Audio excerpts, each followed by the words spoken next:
Hello निटेरोस, कैसे हो आप लोग? एकदम मस्त।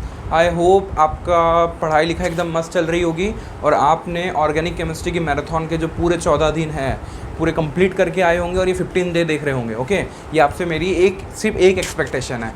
प्लीज़ इसको मुझे निराश मत करना, निटेरो को निराश मत करना, पूरे 14 दिन का देखना। ठीक है, आज हम क्या पढ़ेंगे? बायोमोलिक्यूल पढ़ेंगे। बायोमोलिक्यूल क्यों पढ़ेंगे? क्योंकि ये आपकी ऑर्गेनिक केमिस्ट्री का पार्ट है। आपने पूरी कोर ऑर्गेनिक केमिस्ट्री पहले ख़त्म की, फिर आपने पॉलीमर और क्या ख़त्म किया, साथ में केमिस्ट्री इन एवरीडे लाइफ, और आज आप ख़त्म करोगे बायोमोलिक्यूल। इसके बाद पूरी ऑर्गेनिक केमिस्ट्री पूरी ख़त्म हो जाएगी आपकी, ठीक है, 15 दिन में। अब देखो, एक बात बस मुझे आपसे कहनी थी थोड़ी शॉर्ट में, कि बहुत सारे वीडियो देखते हो आप, बहुत सारे कोर्स पढ़ते हो यार, बोलते हैं कि कोई भी चीज़ इम्पॉसिबल नहीं है करना। आपको यूट्यूब पे वीडियो मिलते हैं 2 महीने में नीट क्रैक करने के, 3 महीने में नीट क्रैक करने के। वो मैं खुद लिख के देता हूँ यार, they are not utmost fake. वो बहुत रियल है, मैं खुद देखा हूँ लोगों को करते हुए, बहुत रियल है वो। लेकिन कब रियल है? जब वो जो स्ट्रैटेजी बताते हैं ना, वो जो स्ट्रैटेजी को एक्चुअली परफॉर्म करना 14, 15, 16 घंटे बैठना पड़ता है दिन का, वही तो नहीं बैठता है आदमी। समझ रहे हो क्या?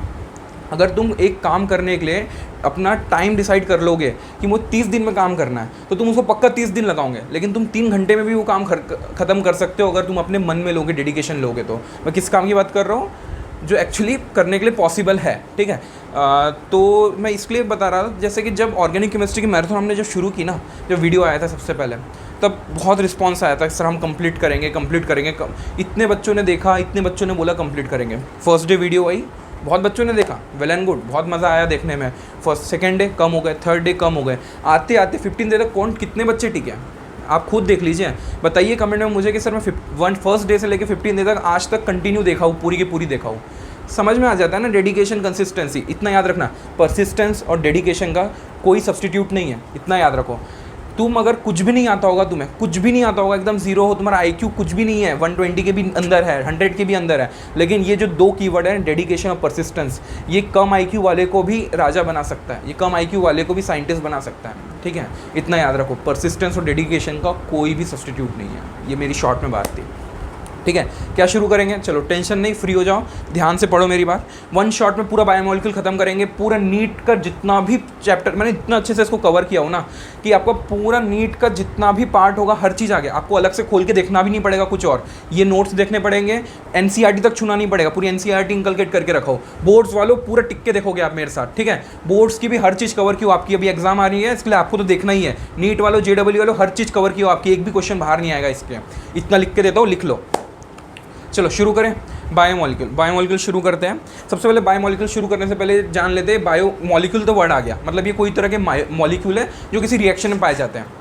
लेकिन है क्या बायोमोलिक्यूल? देखो होता क्या है, अपने बायो वर्ड जब आता है ना, तो लिविंग सिस्टम से रिलेटेड होता है। लिविंग सिस्टम से रिलेटेड है, इसका क्या मतलब है कि एक लिविंग सिस्टम में जितनी भी रिएक्शंस अंदर हो रही है, एक लाइफ को चलाने के लिए, लाइफ को गो ऑन करने के लिए, वो लिविंग सिस्टम की जितनी भी रिएक्शंस होती है ना, उनको स्टडी करने वाले एक फील्ड होती है, एक ब्रांच होती है, उसको बायोकेमिस्ट्री बोलते हैं। और इस रिएक्शंस में, इस लिविंग सिस्टम की जितनी भी रिएक्शंस में जो पार्टिसिपेट करते हैं मॉलिक्यूल्स, वो बायोमोलिक्यूल्स कहलाते हैं। ठीक है, living system is made up of various types of biomolecules, made up of various biomolecules, जिसमें जो हमको पढ़ना है, जो हमारे सिलेबस के हिसाब से मोस्ट इंपॉर्टेंट है कार्बोहाइड्रेट, प्रोटीन, न्यूक्लिक एसिड, और जो लेस इंपॉर्टेंट है लिपिड्स, वाइटमिन्स और हार्मोन्स। ऐसा नहीं है कि ये चीज़ नहीं रहेगी तो अपनी बॉडी चल जाएगी। Less important in the sense हमें पढ़ने के लिए लेस इंपॉर्टेंट है।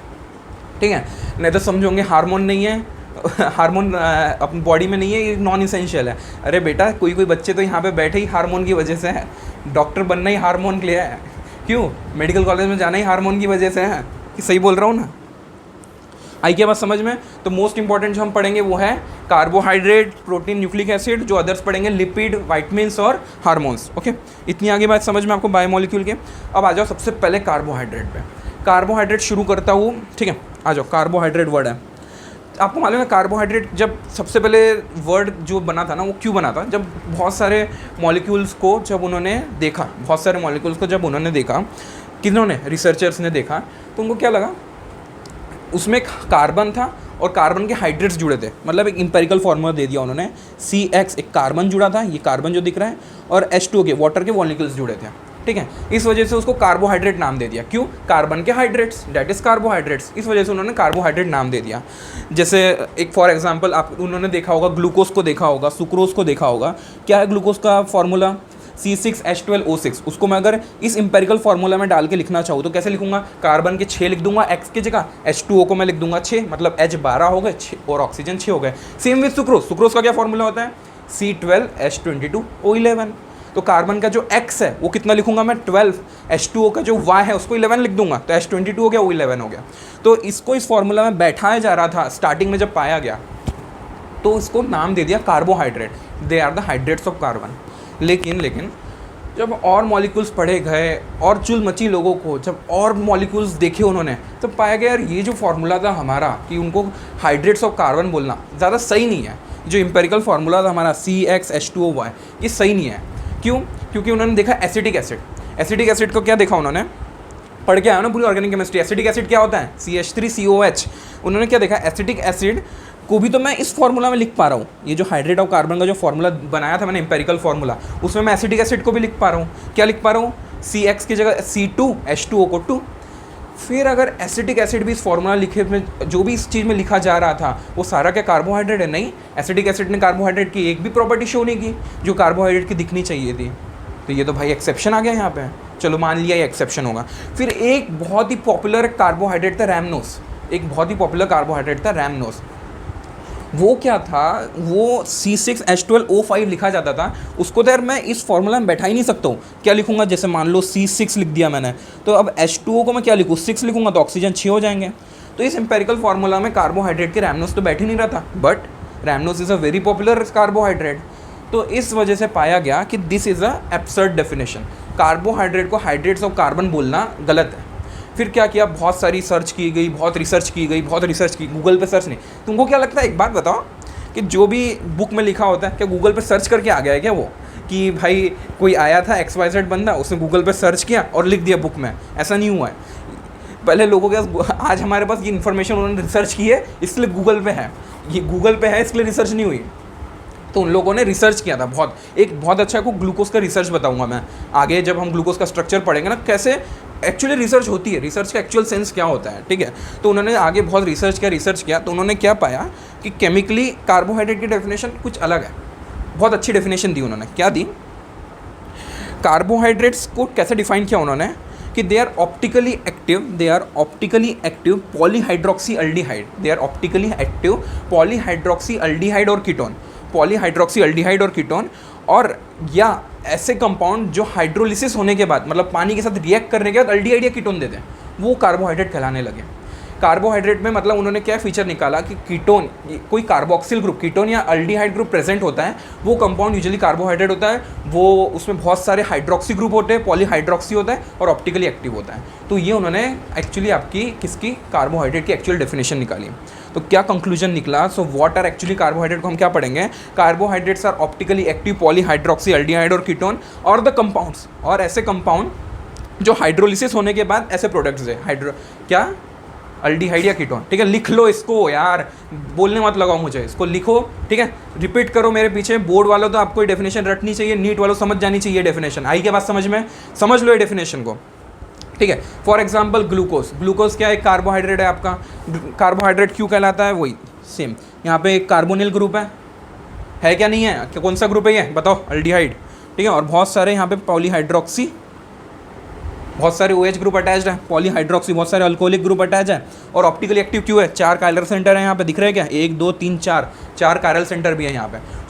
So glucose is how it is optically active. इसमें बहुत सारे अल्कोहलिक ग्रुप है, पॉलीहाइड्रोक्सी है और अल्डिहाइड या कीटोन, अल्डिहाइड अटैच्ड है यहाँ पे, ठीक है। That is why glucose is a carbohydrate. तो ये एक प्रॉपर डेफिनेशन बनी कार्बोहाइड्रेट की।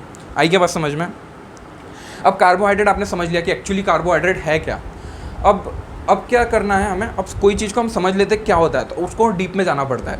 अब क्या करेंगे हम? कार्बोहाइड्रेट का क्लासीफाई करेंगे। उसको कैसे क्लासीफाई होता है कार्बोहाइड्रेट? देखो बेसिकली एक तो फंक्शनल ग्रुप के बेसिस पे क्लासीफाई हो जाएगा, क्योंकि आपने जब डेफिनेशन पढ़ा कार्बोहाइड्रेट में या तो अल्डिहाइड प्रेजेंट हो सकता है या तो कीटोन प्रेजेंट हो सकता है। आई क्या बात समझ में?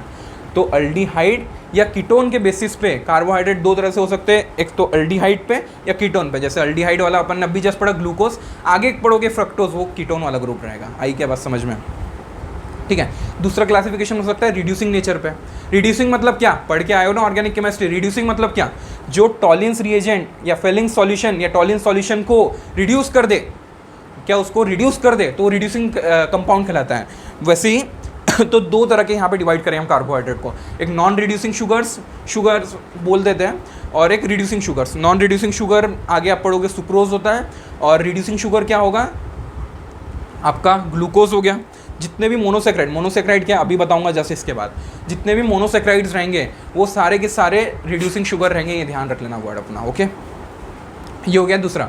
तीसरा बेसिस है कि अब ये जो मोनोसेक्राइड वर्ड यूज़ किया था मैंने, मोनोसेक्राइड हो गया, ऑलिगोसेक्राइड हो गया, पॉलीसेक्राइड हो गया, डाइसेक्राइड हो गया, ये जो वर्ड यूज़ किया ना, ये क्या है, सेक्राइड क्या होता है? देखो क्या होता है, कंपाउंड को जब वाटर से रिएक्ट कराते हैं तो उसको हाइड्रोलिसिस कहते हैं। तो हाइड्रोलिसिस होने के बाद क्या प्रोडक्ट मिलते हैं, उसकी हाइड्रोलिसिस होती है क्या नहीं होती है, on the basis of number of products obtained by hydrolysis, उससे हमने क्लासीफाई कर दिया कार्बोहाइड्रेट को तीन तरह से। एक तो क्लासीफाई कर दिया मोनोसेक्राइड, एक क्लासीफाई कर दिया हमने ऑलिगोसेक्राइड, और एक क्लासीफाई कर दिया हमने पॉलीसेक्राइड। क्या है मोनोसेक्राइड भाई? मोनोसेक्राइड हाइड्रोलिसिस के अंडर नहीं जाते, जिनका हाइड्रोलिसिस हो ही नहीं सकता, जो और टूट ही नहीं सकते, वो खुद फाइनल प्रोडक्ट है, जिनका और हाइड्रोलिसिस नहीं हो सकता, वो कहलाते हैं मोनोसेक्राइड। ऑलिगोसेक्राइड क्या, जो हाइड्रोलिसिस होने के बाद 2 से 10 प्रोडक्ट दे दे। हाइड्रोलिसिस होने के बाद 2 से 10 मोनोसेक्राइड प्रोडक्ट, मतलब जिनका फर्दर डिवीजन ना हो, जिनका फर्दर हाइड्रोलिसिस ना हो, वो कहलाते हैं ऑलिगोसेक्राइड। और पॉलीसेक्राइड क्या होते हैं, जिनका हाइड्रोलिसिस होने के बाद 10 से ज़्यादा मोनोसेक्राइड प्रोडक्ट दे दे, वो कहलाते हैं आपके पॉलीसेक्राइड्स। आई क्या बात समझ में? मोनोसेक्राइड का एग्जाम्पल है ग्लूकोज, फ्रक्टोज, राइबोस। ऐसे हमने 20 तरह के एक्चुअली मोनोसेक्राइड हमें पाए जाते हैं अभी फ़िलहाल में। ठीक है। ऑलिगोसेक्राइड का एग्जाम्पल है जो 2 से 10 माल्टोज, सुक्रोज। देखो ऑलिगोसेक्राइड में डाइसेक्राइड भी आएगा, मतलब जो 2 प्रोडक्ट दे दे। ट्राइसेक्राइड भी आएगा। ठीक है, इसको एक वर्ड यूज़ कर दिया डिवीजन के लिए, 2 से 10 और 10 से ज़्यादा। पॉलीसेक्राइड में आएगा आपका स्टार्च, ग्लाइकोजन और सेलुलोस। ठीक है। एक बात देखो, जितने भी पॉलीसेक्राइड होते हैं ना, वो टेस्ट में, एक बात बताओ, स्वीट मतलब क्या होता है, शुगर मतलब क्या होता है, जो मीठा हो। तो जो पॉलीसेक्राइड होते हैं ना, वो टेस्ट में स्वीट नहीं होते हैं, तो उनको शुगर नहीं कहते हैं। ठीक है, तो ये याद रखना, जितनी पॉलीसेक्राइड है दे आर नॉट शुगर्स। आई क्या समझ में? Monosaccharide, oligosaccharide, polysaccharide.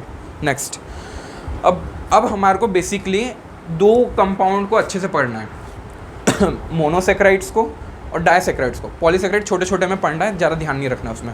मोनोसेक्राइड को अच्छे से समझो। मोनोसेक्राइड में भी ग्लूकोज और फ्रक्टोज सबसे इंपॉर्टेंट है हमारे लिए। सबसे क्या, वही इंपॉर्टेंट है पूरे चैप्टर में। तो मोनोसेक्राइड क्या है अभी बताया, जो हाइड्रोलिसिस में नहीं आते हैं, वो फाइनल प्रोडक्ट होते हैं। अब पहले नाम लगाना सीखते हैं हम मोनोसेक्राइड का। नाम कैसे आया, मोनोसेक्राइड को नाम कैसे देते हैं। ठीक है, तो सबसे पहले तो ये देख लो, एक तो अल्डिहाइड ग्रुप प्रेजेंट हो सकता है उनमें, या कीटोन ग्रुप प्रेजेंट हो सकता है। और कितने नंबर ऑफ कार्बन प्रेजेंट है, 6 कार्बन प्रेजेंट है, 5 कार्बन प्रेजेंट है, 4 कार्बन प्रेजेंट है। आई के बात समझ में? तो उसके बेसिस पे एक तो कितने कार्बन प्रेजेंट है, और दूसरा कौन सा फंक्शनल ग्रुप प्रेजेंट है, इसके बेसिस पे उनकी नेमिंग होती है। जैसे 4 कार्बन प्रेजेंट है, 4 कार्बन प्रेजेंट है तो हम कौन सा वर्ड यूज़ करते हैं, टेट्रा। 5 कार्बन प्रेजेंट है तो कौन सा वर्ड यूज़ करते हैं, पेंटा। 6 कार्बन प्रेजेंट है तो हम कौन सा वर्ड यूज़ करते हैं, हेक्सा। आई के बात समझ में? हेक्स, पेंट, हेप्ट, सुना है ये वर्ड? नहीं, कभी जीवन में नहीं सुना। छोड़ दो यार, पढ़ाई लिखाई बंद करके चले जाते हैं हम।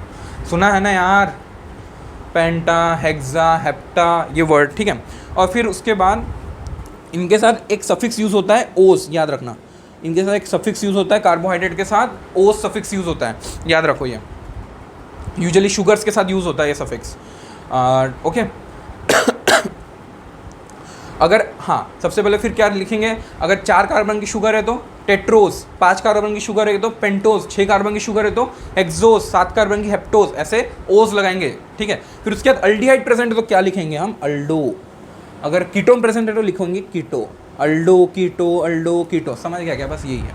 अल्डो हेक्सोस, कीटो हेक्सोस, अल्डो टेंटोस, कीटो पेंटोस, अल्डो ट्रायोस, कीटो ट्रायोस। अल्डिहाइड प्रेजेंट है अल्डो, कीटोन प्रेजेंट है कीटो। ठीक है। ये बेसिकली ये चैप्टर में हमको जो पढ़ना है, glucose and fructose, they are nothing but hexose. आपका जो ग्लूकोज है अभी पीछे बताया था वो एक अल्डिहाइडिक ग्रुप प्रेजेंट था उसमें, और जो आपका फ्रक्टोज था उसमें कीटोनिक ग्रुप प्रेजेंट था. So glucose will be your aldohexose और your fructose will be ketohexose. आई क्या बात समझ में? यही लिखा हो मैंने, glucose, mannose, galactose, this are your aldohexose and fructose is your ketohexose. बस यही बताना था मुझे आपको. ओके, अब हम पढ़ेंगे ग्लूकोज को. ग्लूकोज क्या है? ग्लूकोज वर्ड से क्या सबसे पहले ध्यान में आता है? Glucon D. ठीक है, कैसे? ग्लूकोज यही है आपका बेसिकली जो मीठा मीठा हम खाते हैं, पूरे कंपाउंड. एक बात बताओ, डाइजेशन चैप्टर में ग्लूकोज कब बनता था, कौन सा एंजाइम यूज हो सकता था, कैसे टूटता था, पूरा लिख के बताओ मुझे. ठीक है, सबसे अब ग्लूकोज पढ़ रहे हैं हम. ग्लूकोज ग्लूकोज ग्लूकोज से क्या याद आता है? Glucon D. पहले तो पढ़ लेते हैं हम ग्लूकोज बनता कैसे है. ठीक है, और एक यहाँ पे दिख रहा होगा आपको, मैंने एक वर्ड लिख के रखा हो, डेक्सट्रोज. डेक्सट्रोज कहते हैं ग्लूकोज को, एक दूसरा नाम है ग्लूकोज का डेक्सट्रोज. क्योंकि जो ग्लूकोज पढ़ते हैं पूरा, जो यूजुअली हम देखते हैं वो डी ग्लूकोज होता है.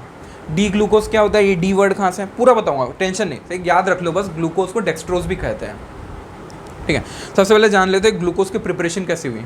How glucose is prepare. सबसे पहला ग्लूकोज प्रिपेयर किया जाता है आपके केन शुगर से, सुक्रोज से.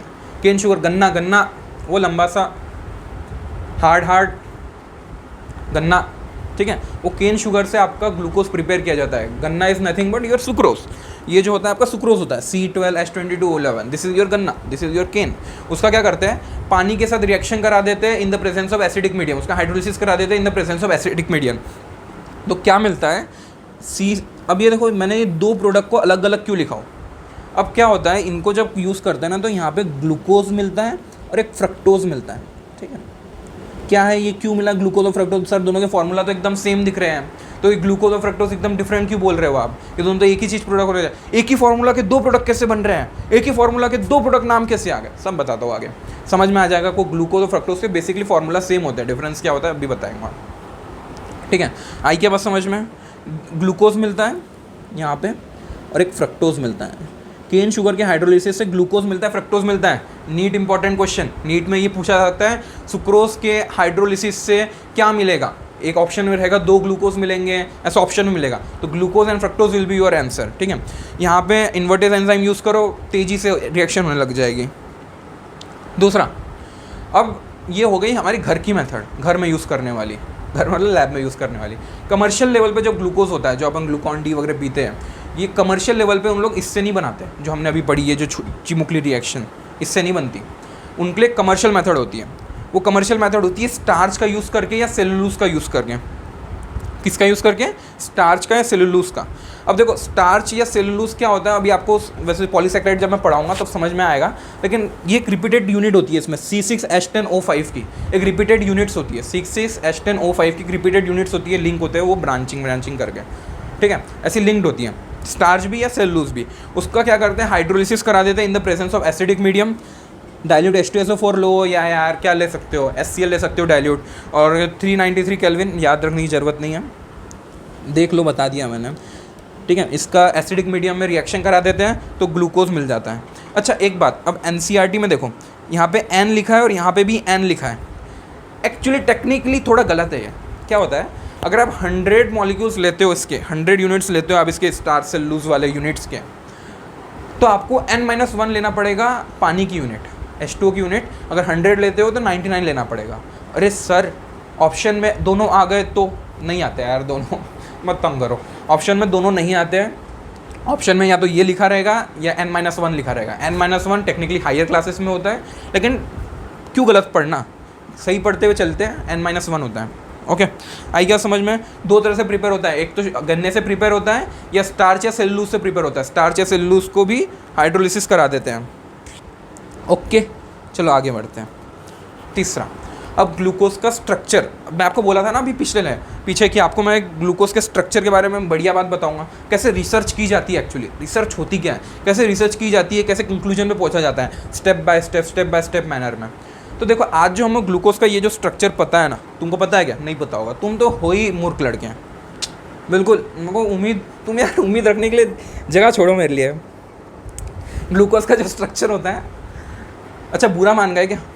अच्छा बुरा मानो क्या, मान लो, मेरा क्या जा रहा. ग्लूकोज का जो स्ट्रक्चर होता है ना, ग्लूकोज का स्ट्रक्चर ये जो है ये हमें आज पता है, लेकिन ये उस समय जिसने सबसे पहले ग्लूकोज को नोटिस किया होगा उसको थोड़ी पता था ग्लूकोज का स्ट्रक्चर ऐसा आया कैसे। फिर इन्होंने ग्लूकोज का स्ट्रक्चर लाया कैसे, आज हमें जो पता है, कैसे पता है? गूगल सर्च करके। बिल्कुल गूगल सर्च करके पता है हमें। पढ़ने की जरूरत ही नहीं, गूगल पे लिखे ग्लूकोज का स्ट्रक्चर आ गया, नहीं है ना। बताओ ग्लूकोज का स्ट्रक्चर कैसा आया? गूगल सर्च से। तो चलो बताता हूँ ग्लूकोज का स्ट्रक्चर आया कैसे, रिसर्च में कैसे पाया गया। सबसे पहले क्या किया गया, मोल कंसेप्ट का यूज़ करके मतलब एक इंपेरिकल फार्मूला निकाले। कैसे निकाले होंगे? जैसे मास परसेंटेज निकाला होगा, कंबशन प्रोडक्ट का परसेंटेज निकाला होगा, ये सब के परसेंटेज से एक इंपेरिकल फार्मूला आया था। उससे हमें पता चला और रिएक्शंस करके पता चला ग्लूकोज का मॉलिकुलर फार्मूला ये है C6H12O6। C6H12O6 ये पता तो चल गया हमें। लेकिन यहाँ पे C6H12O6 में कैसा कंपाउंड है, कार्बन किस तरह से अरेंज्ड है, हाइड्रोजन किस तरह से अरेंज्ड है, हाइड्रोजन और ऑक्सीजन दोनों एक साथ अरेंज्ड है कि अलग अलग अरेंज्ड है, ये पता नहीं था हमें। सबसे पहले क्या पता चल गया हमें? मॉलिकुलर फार्मूला पता चल गया। फिर हमने क्या किया, HI यूज़ किया। HI क्या है आपका? अरे यार, रिड्यूसिंग एजेंट। HI क्या है आपका? एक रिड्यूसिंग एजेंट है। उससे हमने उसको प्रोलॉन्ग हिट करवाया। ग्लूकोज है, ये ग्लूकोज ही है, ये जो लिखा है ना, ये जो लिखा है ये ग्लूकोज ही लिखा है, ये ग्लूकोज ही लिखा है, मैंने बस एक्सप्लेनेशन के लिए ऐसा लिखा हूँ। ग्लूकोज को क्या किया हमने? एक रिड्यूसिंग एजेंट, ग्लूकोज को क्या किया हमने? HI रिड्यूसिंग एजेंट के साथ हिट करवाया। हिट करवाने के बाद क्या मिली हमको? एक स्ट्रेट चेन मिली, एन हेक्सेन मिला, मतलब 6 कार्बन की स्ट्रेट चेन मिली। इससे क्या प्रूव हुआ? थोड़ा करंट लगा, HI ने क्या किया? रिड्यूस कर दिया। इससे क्या पता चला हमको कि सारी जो कार्बन आइटम्स है ना वो एक दूसरे से लिंक्ड है, मतलब एक दूसरे से एक स्ट्रेट चेन की तरह लिंक्ड है, मतलब ब्रांचिंग नहीं है। इससे ये पता चल गया कि हमें ये पता चल गया कि एक कार्बन से दूसरे, मतलब 2-3 कार्बन जुड़े नहीं है, सारे कार्बन एक दूसरे से एक स्ट्रेट चेन में जुड़े हुए। इससे ये पता चला हमें। इससे एक प्रॉब्लम सॉल्व हो गई कि भाई ज़्यादा ब्रांच करने की ज़रूरत नहीं, स्ट्रेट चेन में अरेंज करना है हमें। पहले मॉलिक्यूलर फार्मूला पता चल गया, फिर हमने स्ट्रेट चेन वाला पता कर लिया, ठीक। तीसरा हमने क्या किया, ग्लूकोज का हाइड्रोक्साइल अमीन, मतलब क्या होता है NH2OH, हाइड्रोक्साइल अमीन के साथ रिएक्शन कराया। क्या हुआ होगा, ये देखो NH2OH जो है ना, इसने यहाँ जाके अटैक किया होगा, यहाँ पे जो डबल बॉन्ड OH था, ठीक है, ये OH ये हो गया थोड़ा पार्शियली निगेटिव, ये पार्शियल पॉजिटिव होगा, ये पार्शियल पॉजिटिव होगा आपका कार्बन। ऑक्सीजन जो होगा आपका पार्शियल नेगेटिव होगा। ये का हाइड्रोजन का इलेक्ट्रॉन लेगा और यहाँ बाहर H2O निकल जाएगा, और ये जो नाइट्रोजन है आपका कार्बन के साथ डबल बॉन्ड बना लेगा। तो क्या बनेगा, ये डबल बॉन्ड NOH बना, क्या बनेगा? ऑक्साइम बन गया, एक ऑक्साइम बन गया। सेम HCN यूज़ किया हमने, HCN यूज़ कर गया, साइनोहाइड्रिन बन गया, कार्बन ने CN के साथ बॉन्ड बना लिया। ये जो रिएक्शन है, वैसे मुझे एक्सप्लेन तो नहीं करना है आपको, लेकिन बताओ ये रिएक्शन होती किसकी है? ये जो साइनोहाइड्रिन की और ऑक्साइम की जो रिएक्शन होती है, हाइड्रोक्सिल अमीन किसके साथ रिएक्ट करता है? कार्बोनिल ग्रुप के साथ। ये रिएक्शन होने के बाद पता चल गया कि ये तो कार्बोनिल ग्रुप प्रेजेंट है भाई ग्लूकोज में, समझे क्या? ग्लूकोज में कार्बोनिल ग्रुप प्रेजेंट है, तभी तो ऑक्साइम बना, तभी तो ये जो साइनोहाइड्रिन बना। अब कार्बोनिल ग्रुप प्रेजेंट यहाँ से हमने प्रूफ कर दिया। पहले क्या प्रूफ, देखो कितनी मज़ा आ रही है यहाँ पे, ऐसे रिसर्च होती है। पहले क्या पता चला, हमने मॉलिक्यूलर फार्मूला निकाल लिया। दूसरे में क्या पता चला हमें कि कार्बन किस तरह से अटैच्ड है। फिर हमने क्या सोचा, इसमें फंक्शनल ग्रुप ढूंढते हैं। फंक्शनल ग्रुप क्या ढूंढ मिला हमें? एक कार्बोनिल ग्रुप अटैच्ड है। कार्बोनिल ग्रुप अब क्या हो सकता है? अल्डिहाइड भी हो सकता था, कीटोन भी हो सकता था। अब पता करना था हमको अल्डिहाइड है कि कीटोन है। ये रिएक्शन है तो प्रूफ करा दिया आपको। यार याद रखो, बोर्ड वालों ये पूछ सकते हैं आपको ग्लूकोज का स्ट्रक्चर कैसे आया था, तो आपको रिएक्शन मतलब करके नहीं बतानी पड़ेगी कि देखो हाइड्रोक्साइल अमीन NH2O जो जब रिएक्ट करा था तो क्या बना था? ऑक्साइम बना था। HCN जब रिएक्ट किया था तो साइनोहाइड्रिन बना था। सो this prove they have the presence of carbonyl group. अब ये कार्बोनिल ग्रुप कौन सा था?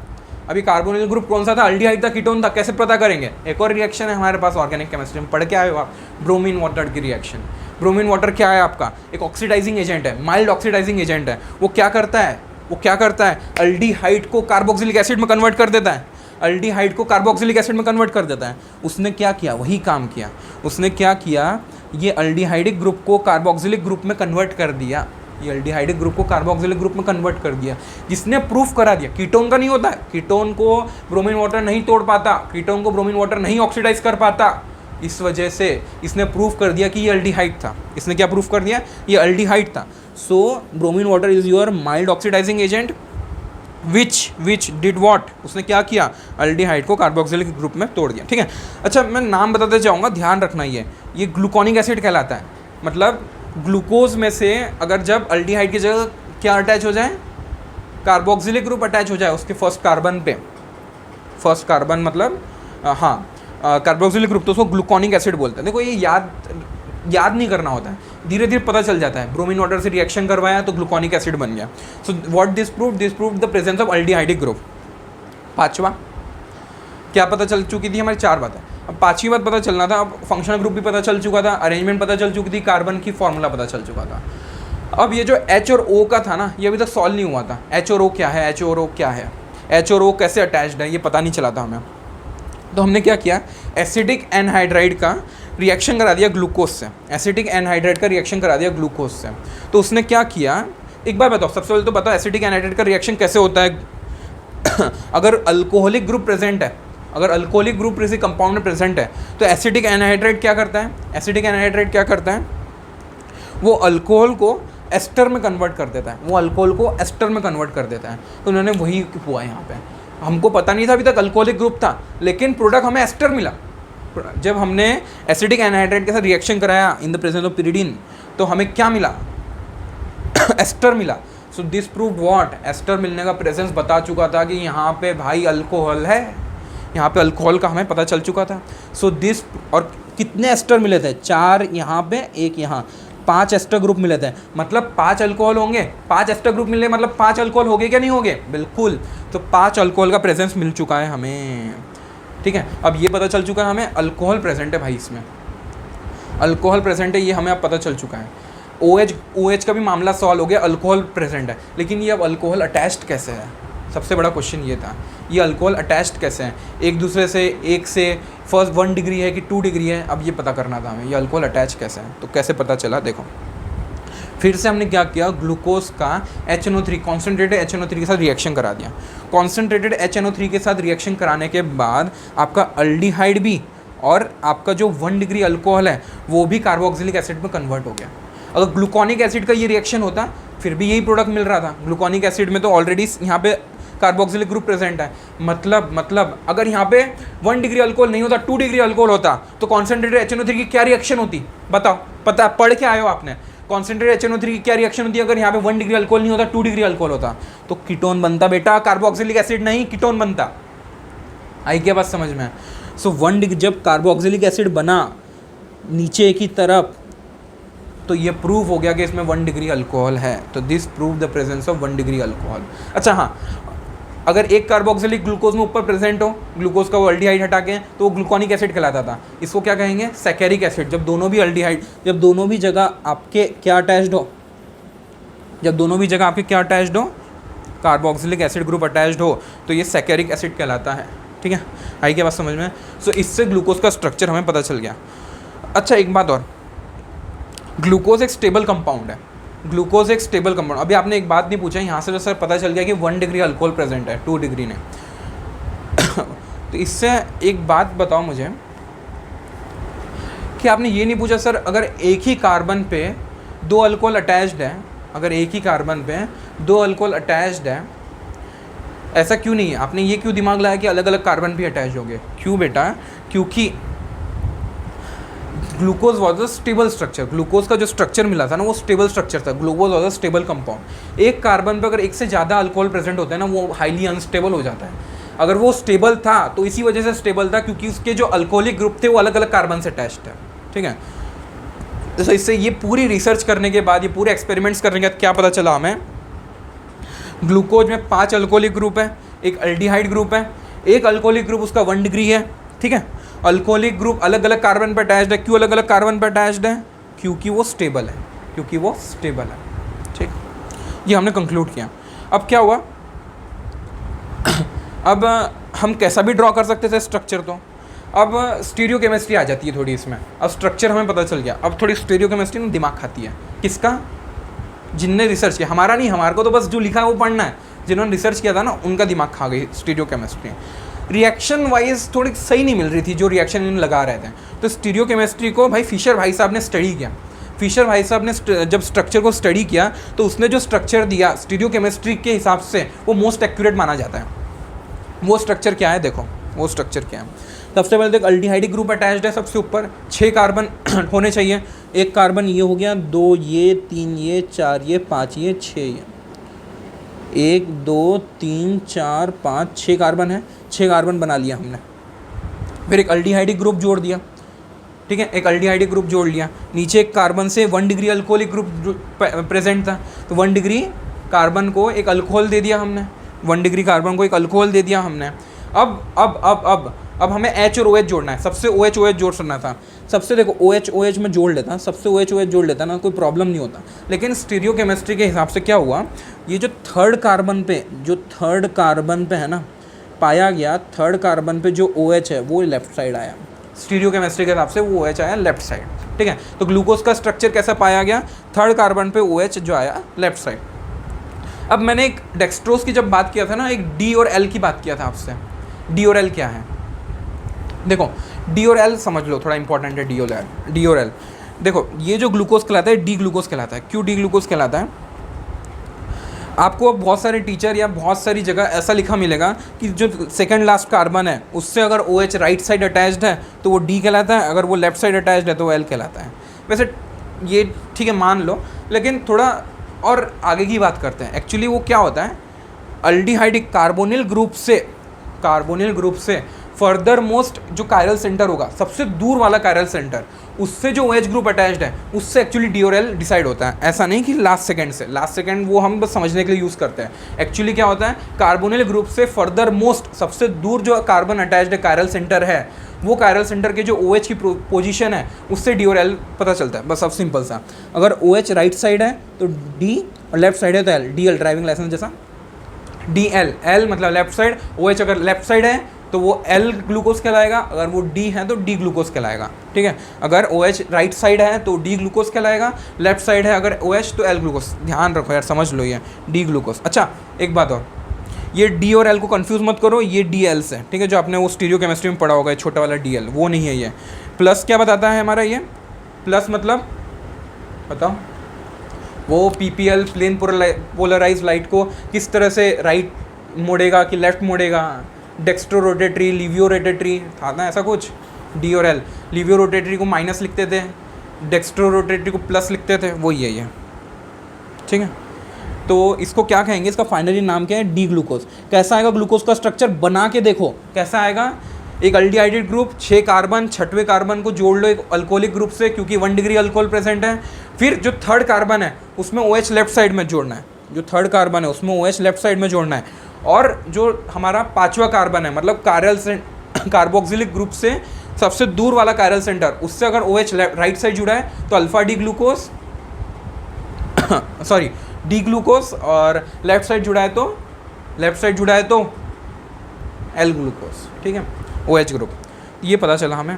ये अब हुआ क्या, ये सब हो गया, ये सब पता चल गया हमें एक मस्त स्ट्रक्चर भी मिल गया, ग्लूकोज का मस्त स्ट्रक्चर भी मिल गया हमें, स्ट्रेट चेन वाला स्ट्रक्चर मिल गया। लेकिन एक और प्रॉब्लम है, ग्लूकोज ने क्या किया, ग्लूकोज ने जब थोड़ी रिएक्शन उसकी और पड़ी गई तो ग्लूकोज के पास तो यार अल्डिहाइडिक ग्रुप था, लेकिन उसने फिर भी शिप्स बेस टेस्ट नहीं दिया, 2,4-DNP टेस्ट नहीं दिया, और उसने हाइड्रोजन सल्फाइड का एडिशन प्रोडक्ट नहीं बनाया, NHSO3 के साथ। आपने पढ़ के आए हो, अगर ये अल्डिहाइड है, इसमें अगर अल्डिहाइड ग्रुप प्रेजेंट है तो उसने एक एडिशन प्रोडक्ट बनाना चाहिए था NHSO3 के साथ, उसने शिप टेस्ट देना चाहिए था, 2,4-DNP टेस्ट देना चाहिए था, क्योंकि यार ये तो एक्सक्लूसिव टेस्ट है कार्बोक्सिलिक एसिड की, आपकी अल्डिहाइड की एक्सक्लूसिव टेस्ट है, लेकिन इसने दिया नहीं।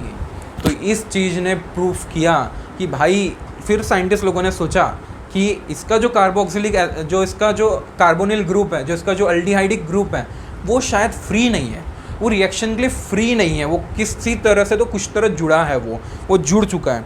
तो इसने बताया failure of straight chain structure. इससे पता चला कि स्ट्रेट चेन जो स्ट्रक्चर है ना आपका, वो फेल है। आई क्या बात समझ में आपको, ठीक है। सो बेसिकली फिर क्या किया, और पढ़ा गया तो पता चला कि जो इसका जो अल्डिहाइडिक ग्रुप है वो फ्री नहीं है, वो एक बॉन्ड क्रिएट कर देता है खुद ही कंपाउंड में, जिससे एक रिंग फॉर्म हो रही थी। तो अब एक रिंग फॉर्म हो रही थी, तो इसके लिए हमें पढ़ना है साइक्लिक स्ट्रक्चर ऑफ ग्लूकोज। इसके लिए हमें पढ़ना पड़ रहा है साइक्लिक स्ट्रक्चर ऑफ ग्लूकोज। ये सबसे इंपॉर्टेंट है, ठीक है। इसको ड्रॉ करना भी आना चाहिए। एक बुक पेन लेके बैठो, मैं जैसा जैसा बताऊंगा वैसा वैसा ड्रॉ करेंगे, लिख के देता हूँ, कभी भूलोगे नहीं आप साइक्लिक स्ट्रक्चर बनाना, कभी भूलोगे नहीं, ठीक है।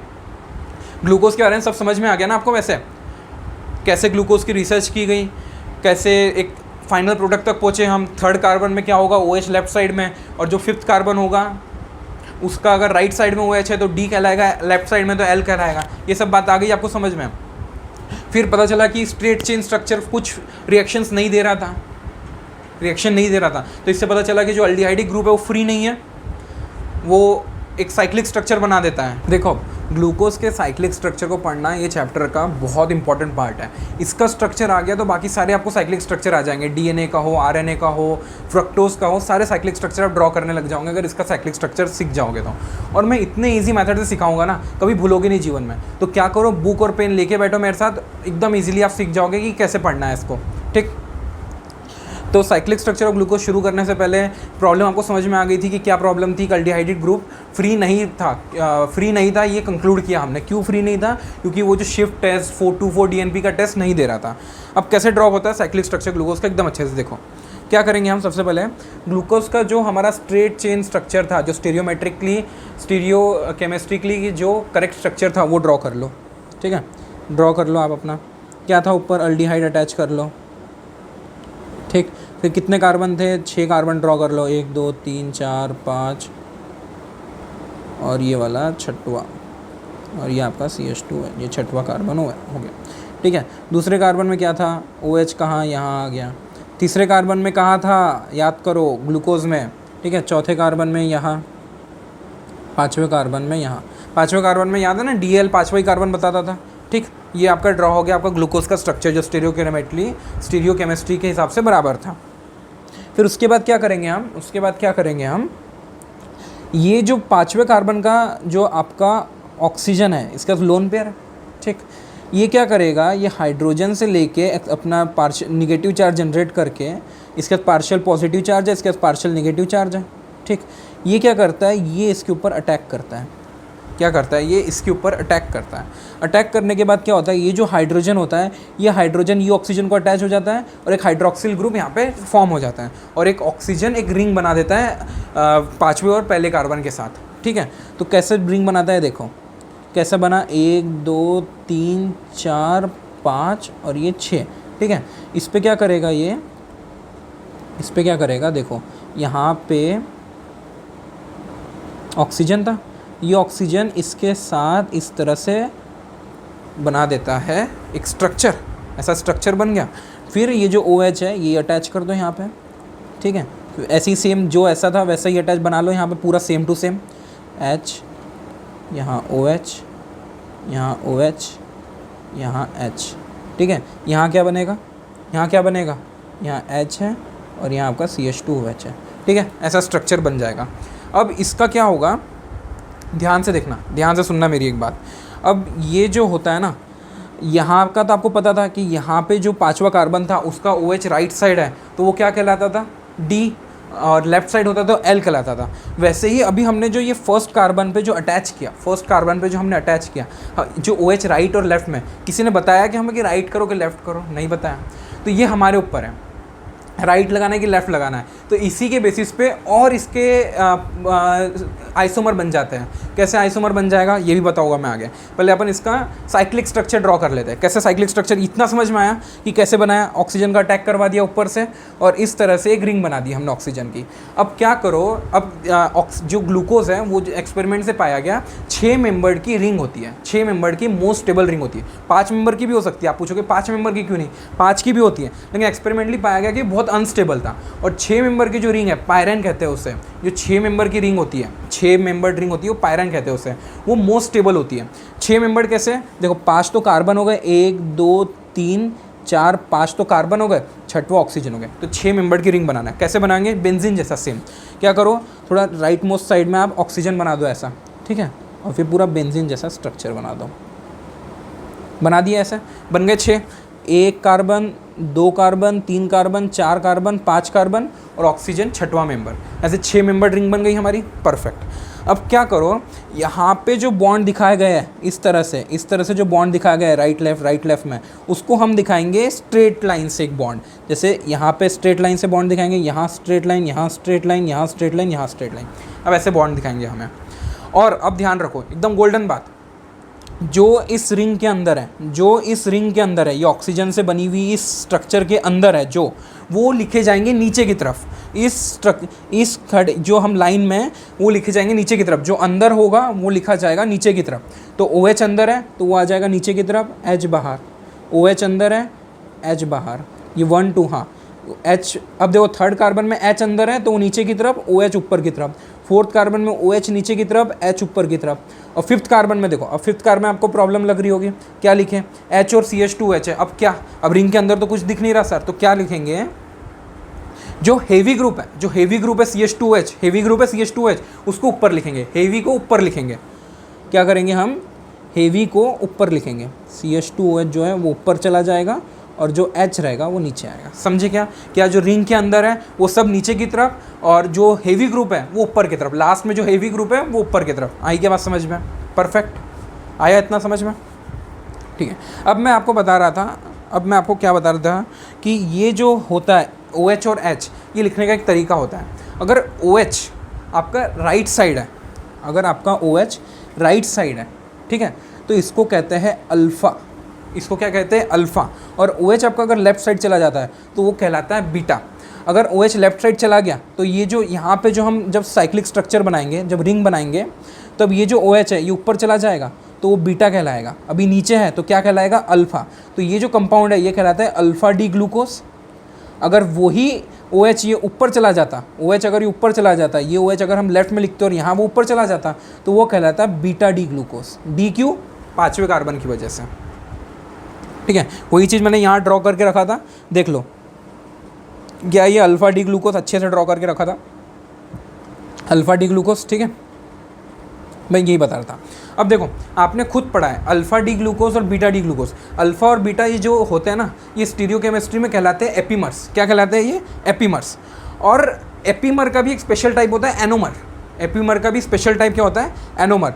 वो एनोमर क्या होता है? अगर हेमी एसिटल कार्बन था यहाँ पे, अगर हेमी एसिटल या एसिटल कार्बन पे डिफरेंस आता है, अगर हेमी एसिटल, जहाँ पे हेमी एसिटल और एसिटल कार्बन पे अगर डिफरेंस आता है, तो उस टाइप के एपीमर को एनोमर कहते हैं। Anomer is nothing but a special type of epimer. Anomer क्या है? स्पेशल टाइप का एपीमर है। Alpha and beta glucose, alpha glucose and beta glucose are nothing but they are anomers, they are respectively anomers. और सुनो एक important बात, ये anomeric difference, ये एपीमेरिक डिफरेंस कहाँ पे आ रहा है? कौन से कार्बन पे आ रहा है? C1 कार्बन पे। C1 कार्बन पे OH राइट में या लेफ्ट में, ऊपर है या नीचे है, इसमें डिफरेंस आ रहा है ना। So alpha D glucose and beta D glucose are called as epimers at C1 position. ठीक है, तो 2 cyclic hemi acetal form of glucose differ only in configuration hydroxyl group at C1 carbon. So ये जो C1 carbon है वो क्या कहलाएगा? Anomeric carbon, और दोनों एक दूसरे के क्या रहेंगे? एपीमर्स। ठीक है, एपीमर्स। और स्पेशल टाइप का एपीमर जो सेमी एसिटल या एसिटल कार्बन पे हो वो कहलाता है एनोमर।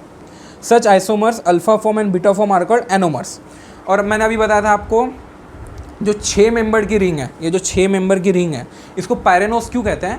क्योंकि देखो, जो इसका स्ट्रक्चर बना था ना ग्लूकोज का, 6 मेंबर रिंग बना था। पायरेन का भी स्ट्रक्चर क्या होता है? 6 मेंबर रिंग होती है। देखो 1 2 3 4 5 और ऑक्सीजन छठवां। तो इस तरह की रिंग बन रही थी ग्लूकोज की भी, इसलिए उसको पायरेन रिंग से नाम रखने के लिए पायरेनोस कह दिए। उसको क्या कह दिए? पैरेनोस कह दिए। ठीक है, pyran is a cyclic compound. The cyclic structure of glucose ये वाला स्ट्रक्चर है, अल्फा डी ग्लूकोज और बीटा डी ग्लूकोज। देख लो, OH नीचे था, अल्फा डी ग्लूकोज, OH ऊपर था, बीटा डी ग्लूकोज। आया क्या समझ में? यार ड्रॉ करके देखो। ठीक है, पॉज करो, ग्लूकोज का स्ट्रक्चर ड्रॉ करो, रिंग बनाओ, जो ऑक्सीजन से अटैक करवा के रिंग बनाओ, OH लिखो, और फिर 6 मेंबर की हमारी पायरेनोस वाली रिंग बनाओ, पायरेन वाली रिंग बनाओ। ठीक है, आया क्या समझ में? इतनी बात समझ में आ गई? बिल्कुल परफेक्ट। पॉज करो, समझो, लिखो। ठीक है, कोई गड़बड़ नहीं है। पॉज करो, समझो, लिखो और बताओ आपने बना लिया स्ट्रक्चर।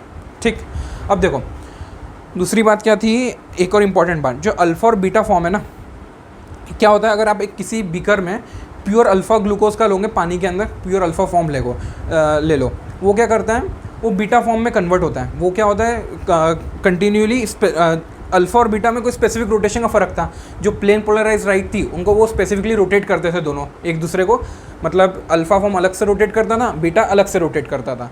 अब होता क्या है, अल्फ़ा फॉर्म अगर प्योर अल्फ़ा फॉर्म लोगे वो इक्विलिब्रियम में आने की कोशिश करता है बीटा के साथ, तो अल्फ़ा और बीटा दोनों में एक दूसरे में इंटरचेंज होते हैं, कंटिन्यूसली इंटरचेंज होते हैं, और जब तक वो इक्विलिब्रियम में नहीं आते हो तब तक इंटरचेंज होते रहते हैं। तो इस फिनोमिना को ही म्यूटा रोटेशन कहते हैं। यही फिनोमिना है mutarotation, specific rotation of pure alpha D glucose और beta D glucose changes over time to reach an equilibrium, एक इक्विलिब्रियम में पहुंचने के लिए, और ये फिनोमिना को म्यूटा रोटेशन कहते हैं। ओके, आया इतना समझ में? इतना ही था बस ग्लूकोज आपका। अब ग्लूकोज का स्ट्रक्चर ड्रॉ करना आ गया, ग्लूकोज का स्ट्रक्चर आपको समझ में आ गया। फ्रक्टोज आपके बाएं हाथ का खेल है, फ्रक्टोज ले लो, स्टार्च ले लो, आगे जो भी पढ़ोगे आपके बाएं हाथ का खेल रहेगा। ठीक है, कैसे देखो। अब फ्रक्टोज शुरू करने से पहले दो बात बता दो मेरे को। सबसे पहले जो ग्लूकोज पढ़ा था हमने, क्या वो अल्डोस शुगर थी? बिल्कुल, तो वही मैंने बताया था आपको तब एग्जाम्पल में जब आपको एक्सप्लेन किया था। फ्रक्टोज क्या ही आपकी कीटो शुगर है, कीटो हेक्सोस शुगर है, कीटोन ग्रुप था उसमें। ठीक है, कीटो हेक्सोस शुगर है आपकी।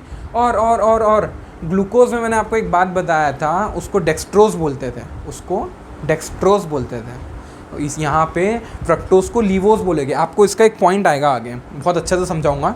देखो, क्योंकि जो फ्रक्टोज होता है ना, आपने याद होगा आपने जब स्टीरियोकेमिस्ट्री पढ़ा था, प्लस और माइनस लिखते थे, प्लस माइनस, प्लस क्यों लिखते थे, वो डिवो डेक्स्ट्रो रोटेटरी होता था, ये लीवियो रोटेटरी होता है। तो फ्रक्टोज जो होता है वो लीवियो रोटेटरी नेचर का होता है, और जो ग्लूकोज होता है वो डेक्स्ट्रो रोटेटरी नेचर का होता है, इसलिए उसको डेक्स्ट्रोज बोलते थे और इसको लीवियोज बोलते हैं, जो मेजरली फॉर्म होते हैं फ्रक्टोज के। ठीक है, अब फ्रक्टोज का स्ट्रक्चर कैसा है देखो। ग्लूकोज में क्या होता था, क्या होता था ग्लूकोज में? अल्डिहाइड, यहाँ होगा कीटोन, दोनों का फॉर्मूला सेम आता था, याद करो। आप जब हमने प्रिपरेशन देखा था, जब हम सुक्रोज से तोड़ रहे थे, एक ग्लूकोज बना था, एक फ्रक्टोज बना था कि नहीं बना था? तब मैंने पूछा, आप लोगों ने पूछा था मेरे को, सर ये दोनों सेम दिख रहे हैं क्या, दो ग्लूकोज बने थे? मैंने बोला था एक ग्लूकोज था एक फ्रक्टोज था। तो फ्रक्टोज में डिफरेंस कहाँ था, अब वही समझेंगे हम, फ्रक्टोज में डिफरेंस क्या था। ग्लूकोज और फ्रक्टोज का फॉर्मूला सेम आता है, ग्लूकोज और फ्रक्टोज का फॉर्मूला सेम आता है। डिफरेंस कहाँ लाई करता है? उन दोनों के फंक्शनल ग्रुप में। यहाँ पे देखो, ये कीटोनिक ग्रुप दिख रहा है आपको, वहाँ पे था अल्डिहाइडिक ग्रुप, यहाँ पे था कीटोनिक ग्रुप, वहाँ पे था अल्डिहाइडिक ग्रुप, बाकी सब कुछ सेम। जो तीसरा कार्बन है आपका 1 2 3, ये जो थर्ड कार्बन है, थर्ड कार्बन में OH यहाँ पे आएगा, H यहाँ पे आएगा, सब कुछ सेम, सब कुछ सेम। ये first group, second, third, fourth, fifth और ये सिक्स, सब कुछ सेम। बस यहाँ पे कीटोन बनेगा, वहाँ पे अल्डिहाइड था, यहाँ कीटोन बनेगा। आई क्या बात समझ में? अब दूसरी बात, इसको मैं इरेज करता हूँ यहाँ से। ठीक है, अब दूसरी बात, इसका भी सेम प्रॉब्लम था ग्लूकोज के साथ साथ, इसका भी रिंग स्ट्रक्चर बनाना आना चाहिए। बना के देखोगे रिंग स्ट्रक्चर कैसे बनाओगे? देखो, सेम सिंपल सा, ये 5वें कार्बन के ऑक्सीजन से यहाँ से अटैक करवा दो इसके ऊपर। ठीक है, इसके ऊपर अटैक करा दोगे तो ये हाइड्रोजन यहाँ जाके अटैच हो जाएगा। ठीक है, एक OH ग्रुप आ जाएगा इसके पास। कैसा बनेगा, कैसा दिखेगा? देखो, ये कार्बन, ये वाला जो है, ये वाला जो कार्बन है, मैं इसको ऐसा साइड में लिख रहा हूँ, यहाँ पे CH2OH। ठीक, यहाँ पे OH लिखता हूँ, 1 2 3 4, 1 2 3 4 5 6। ठीक है, और यहाँ से जो लिखेंगे हम, ऐसा दिखेगा ये स्ट्रक्चर। बाकी सब कुछ सेम, ये फर्स्ट था, ये सेकंड था, ये फर्स्ट था, ये सेकंड था। थर्ड वाले का H अंदर, OH बाहर। ठीक है, फोर्थ वाले का OH अंदर, H बाहर। ठीक है, फोर्थ वाले में देखो, फोर्थ वाले में क्या प्रॉब्लम है, ये यहाँ पे क्या प्रॉब्लम आएगा बताओ? यहाँ पे CH2OH यहाँ लिखा है हमने, OH चला गया, H यहाँ पे। आई क्या बात समझ में इतनी? फ्रक्टोज का स्ट्रक्चर कैसे बनाया हमने? इसका अटैक करा दिया सेकंड वाले कार्बन से, सेकंड वाले कार्बन पे अटैक करा दिया, ये जो ग्रुप था इसके ऐसे साइड में लिख दिया, ये जो O था उसके साथ H जुड़ जाएगा इसका वाला, और ये जो ऑक्सीजन था ये इसके साथ एक सेमी एसिटल बॉन्ड बना लेगा, हेमी एसिटल बॉन्ड बना लेगा। आई क्या बात समझ में? ये एक हेमी एसिटल बॉन्ड बन गया ऐसा। अब इसका रिंग स्ट्रक्चर बनाना है, रिंग स्ट्रक्चर बना पाएंगे क्या हम? बताओ भाई यार, रिंग स्ट्रक्चर बना पाएंगे क्या हम? नहीं बना पाएंगे, है ना? नहीं होगा हमसे रिंग स्ट्रक्चर बनाना सर, क्या करें, हम बड़े दुख से गुजर रहे हैं। देखो, रिंग स्ट्रक्चर बनाने से पहले एक बात समझ लो इसकी। जैसे हमने वहाँ पे अल्फ़ा डी ग्लूकोज और बीटा डी ग्लूकोज की बात किया था, वहाँ पे अल्फ़ा और बीटा कैसे डिसाइड हुआ था? OH अंदर था कि OH बाहर था? कौन से कार्बन पे? सेकेंड वाले कार्बन पे। था ऐसा ही था, यहाँ पे भी सेम वही बात है। यहाँ पे देखो ये जो सेकंड वाला कार्बन है हमारा, सेकंड वाला कार्बन अगर OH अंदर की तरफ है तो वो क्या कहलाएगा, अल्फा फ्रक्टोस, और OH अगर बाहर की तरफ है तो वो क्या कहलाएगा, बीटा फ्रक्टोस। तो ये है आपका अल्फा डी फ्रक्टोस और ये है आपका बीटा डी फ्रक्टोस। ये क्या रहेंगे, एक दूसरे के एनोमर्स, ये क्या रहेंगे, एक दूसरे के एनोमर्स। ठीक है, पहले हम इसका रिंग स्ट्रक्चर बना लेते हैं साथ में, हाथों हाथ। कैसा रिंग स्ट्रक्चर रहेगा इसका, देखो पहले तो कितने मेंबर्ड की रिंग बनेगी, ये देखो 1 2 3 4 और ऑक्सीजन 5, तो यहाँ पे 5 मेंबर्ड रिंग बनेगी। जैसे वहाँ पे 6 मेंबर्ड रिंग को पायरेन कहते थे ना, पायरेन का स्ट्रक्चर होता था पायरेनोस, यहाँ पे 5 मेंबर्ड की रिंग बनती है। ये 5 मेंबर की रिंग को कहते हैं फ्यूरेन, इसके लिए फ्रक्टोस को क्या कहलाया जाता है, फ्यूरेनोस। ये 5 मेंबर्ड की रिंग कैसी दिखती है, देखो एक ऑक्सीजन जोड़ बना लो पहले, ठीक है, ऑक्सीजन बना लिया आपने, दूसरे कलर से बना दो, ऐसा बनाना, ऐसा ऐसा ऐसा ऐसा। कितने मेंबर हो गए, 1 2 3 4 और ये 5 हो गए, 5 मेंबर की रिंग, इसको कहते हैं फ्यूरेन। अब सेम वही, अगर अंदर की तरफ जो है वो नीचे लिखा जाएगा, जो बाहर की तरफ है ऊपर लिखा जाएगा। जो हमारे इस रिंग में अंदर की तरफ है, जैसे OH अंदर की तरफ है, CH2OH बाहर की तरफ है, H अंदर की तरफ है और OH बाहर की तरफ है। यहाँ पे OH अंदर की तरफ है तो नीचे आएगा, H बाहर की तरफ। यहाँ पे सेम वही बात, भारी कंपाउंड ऊपर जाएगा, जो हेवी होगा CH2H जो था वो हेवी था, CH2H ऊपर चला जाएगा, H नीचे आ जाएगा।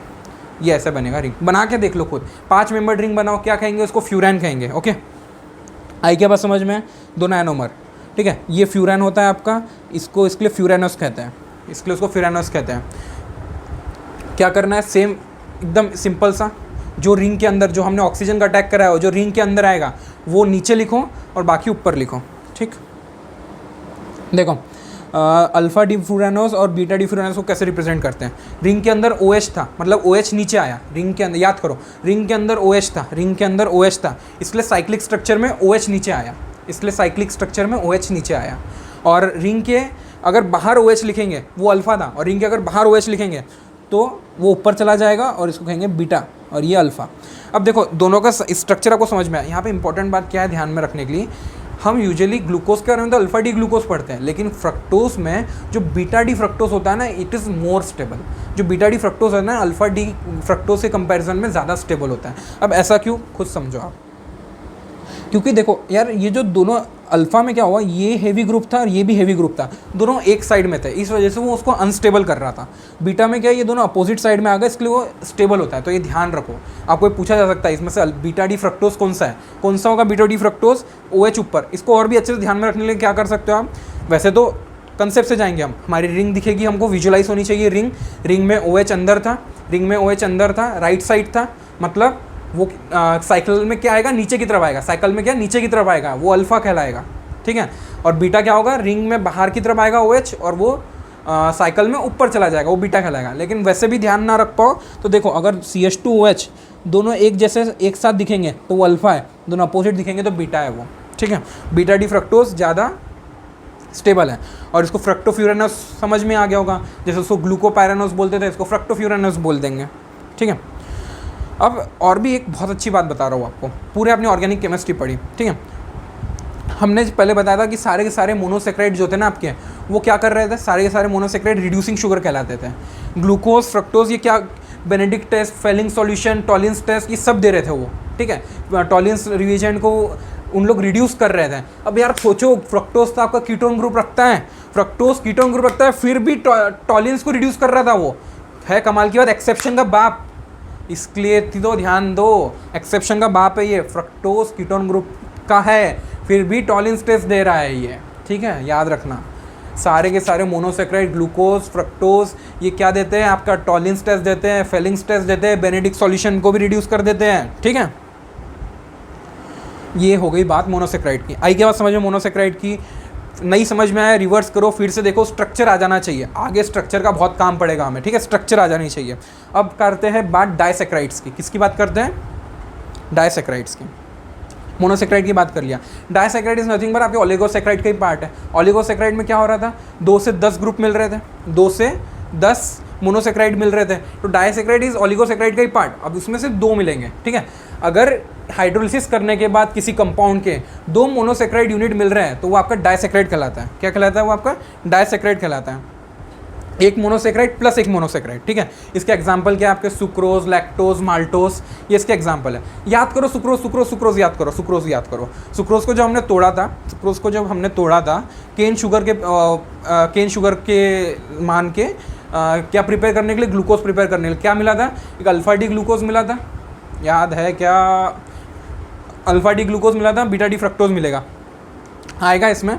तो क्या मिला था हमको, एक अल्फा डी ग्लूकोज मिला था और बीटा डी फ्रक्टोज मिलेगा, बीटा डी फ्रक्टोज। तो यार ग्लूकोज और फ्रक्टोज क्या है, मोनोमेरिक यूनिट, क्या है ये, मोनोसेक्राइड्स है क्या नहीं, और सुक्रोज क्या हो गया, डाइसेक्राइड। ये दोनों से मिलके तो बना है ये, इसके हाइड्रोलिसिस करने पे दो मोनोसेक्राइड मिल रहे हैं ना, वैसे ही माल्टोज का होगा और लैक्टोज का होगा, ठीक है। तो पहले सुक्रोज की बात कर लो। सुक्रोज में क्या होता है, देखो एक अल्फा डी ग्लूकोज होता है, अल्फा डी ग्लूकोज ऐसा दिखता है हमारा अल्फा डी ग्लूकोज, और एक बीटा डी फ्रक्टोज होता है, ठीक है। इसमें क्या होता है, अल्फा डी ग्लूकोज और बीटा डी फ्रक्टोज में अल्फा डी ग्लूकोज का first carbon, alpha D glucose का फर्स्ट कार्बन याद रखना, अल्फा डी ग्लूकोज का जो फर्स्ट कार्बन होता है वो अटैकिंग कार्बन होता है, और बीटा डी ग्लूकोज का भी जो सेकंड कार्बन होता है, बीटा डी ग्लूकोज का सेकंड कार्बन होता है वो अटैकिंग कार्बन होता है, याद रखना ये बात हमेशा। यही फर्स्ट और सेकंड कार्बन है एक्चुअली, यही रिड्यूसिंग शुगर आपको बताता है कि अगर ये खाली होंगे, अगर फर्स्ट ग्लूकोज का फर्स्ट कार्बन और फ्रक्टोज का सेकंड कार्बन अगर ये दोनों खाली होंगे, ये यूज़ में नहीं लिए गए, मतलब कोई लिंकेज में नहीं यूज़ लिए गए, तो ये रिड्यूस कर देते हैं, इसको क्या बोलते हैं, अटैकिंग कार्बन्स, ठीक है। तो ग्लूकोज का फर्स्ट कार्बन और फ्रक्टोज का सेकंड कार्बन ये क्या करते हैं, ग्लाइकोसिडिक लिंकेज बनाते हैं, पानी निकाल देते हैं। जैसे क्या होगा, इसका OH अटैक करेगा, इसका H अटैक करेगा, पानी निकाल देगा और एक ऑक्सीजन के साथ बॉन्ड बना लेंगे। ये प्रॉब्लम क्या है, लेकिन सर ये तो बहुत दूर है, 2 नंबर तो बहुत दूर है, ऐसा उल्टा दिख रहा है ये। हमें क्या करना पड़ेगा, इसको 180 डिग्री पे रोटेट करना पड़ेगा, ये कंपाउंड को 180 डिग्री पे रोटेट करना पड़ेगा। कैसे रोटेट करेंगे, देखो इसका एक डिटेल कंसेप्ट होता है। होता क्या है, ये रोटेशन करने के बाद जितने भी ये ऊपर नीचे वाले हैं ना, ये इंटरचेंज हो जाते हैं, ऊपर नीचे ये इंटरचेंज हो जाता है। CH2H ऊपर चला जाएगा, OH नीचे आ जाएगा, H ऊपर चला जाएगा, OH ऊपर चला जाएगा, H नीचे आ जाएगा, ऐसा होता है। इसके बारे में हम बाद में बात करेंगे, बहुत छोटा सा कंसेप्ट है वैसे तो, लेकिन ध्यान रख लो, बीटा डी ग्लूकोज को जब हम टर्न करते हैं ना ग्लाइकोसिडिक लिंकेज के लिए, तो ऐसा दिखता है। देखो जैसे यहाँ पे CH2H नीचे था, यहाँ ऊपर दिख रहा है आपको, यहाँ OH हो गया।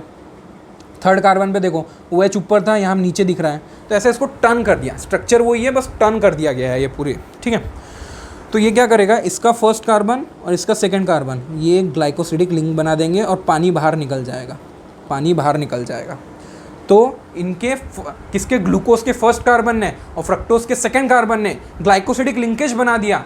अल्फा डी ग्लूकोज के फर्स्ट कार्बन ने, बीटा डी फ्रक्टोज के सेकंड कार्बन ने ग्लाइकोसिडिक लिंकेज बना दिया टू फॉर्म सुक्रोज, ठीक है। ये देखो ऐसा दिखता है आपका ग्लाइकोसिडिक लिंकेज, ऐसा दिखेगा आपका ग्लाइकोसिडिक लिंकेज। आई क्या बात समझ में, ठीक है। इतना हाँ, मेन क्या है पूरे, देखो पूरे ये चैप्टर में पॉलीमर जैसा ही है, यूनिट पता होगी तो काम चल जाएगा, यूनिट नहीं पता होगी तो बैठे रह जाओगे, ठीक है। तो 2 monosaccharide are held together by glycosidic linkage, C1 of alpha D glucose and C2 of beta D fructose, ये सबसे इंपॉर्टेंट है, C1 of alpha D glucose and C2 of beta D fructose, ठीक। अब मैंने आपको बताया था ग्लूकोज में अटैकिंग कौन सा था, C1, और फ्रक्टोज में अटैकिंग कौन सा था, C2। अब ग्लाइकोसिडिक लिंकेज बनाने की वजह से क्या हुआ, ये दोनों के जो कार्बन थे अटैकिंग कार्बन, दोनों यूज़ में चले गए। अब ग्लूकोज तो था आपका रिड्यूसिंग शुगर, आपका फ्रक्टोज भी था रिड्यूसिंग शुगर, लेकिन अब दोनों ने बॉन्ड बना लिया, दोनों के अटैकिंग कार्बन यूज़ में चले गए। सुक्रोज में कोई अटैकिंग कार्बन बचा ही नहीं, तो वो इसके लिए बन जाता है नॉन रिड्यूसिंग शुगर, इसके लिए वो हो जाता है नॉन रिड्यूसिंग शुगर। इसमें ये भी रिड्यूसिंग है, ये भी रिड्यूसिंग है, लेकिन जो इनका प्रोडक्ट बना सुक्रोज, वो हो जाता है आपका, क्या हो जाता है वो, नॉन रिड्यूसिंग शुगर, ठीक है। अच्छा, एक इंपॉर्टेंट बात और, एक्सपेरिमेंट से पाया गया सुक्रोज जो था वो आपका डेक्स्ट्रोरोटेटरी था, ठीक है। वो डेक्स्ट्रोरोटेटरी जो आपकी प्लेन पोलर लाइट थी उसको डेक्स्ट्रोरोटेटरी था वो, लेकिन हाइड्रोलिसिस होने के बाद उसने क्या दिया, अल्फा डी ग्लूकोज दिया और बीटा डी फ्रक्टोज दिया। अब जो आपका अल्फा डी ग्लूकोज है वो तो डेक्स्ट्रोरोटेटरी है, उसके देखे होंगे आपने, उसके साथ हमेशा प्लस प्लस लिखा हुआ था, अभी तक प्लस प्लस लिखा हुआ था, लेकिन जो आपका फ्रक्टोज था उसके साथ हमेशा निगेटिव निगेटिव लिखा था, इसलिए तो उसको लीवियोज बोलते थे, उसको डेक्स्ट्रोज बोलते थे। इस जो फ्रक्टोज था उसको निगेटिव निगेटिव था। अब बात क्या है, आपका जो ग्लूकोज है उसका जो रोटेशन है, स्पेसिफिक रोटेशन, वो +52.5 डिग्री है, ठीक है, जो पॉजिटिवली करता है डेक्स्ट्रो। लेकिन जो ग्लूकोज जो आपका फ्रक्टोस है वो ज़्यादा लिवोरोटेटरी है, वो -92.4 है। समझ रहे हो क्या? वो -92.4 ज़्यादा लिवोरोटेटरी है।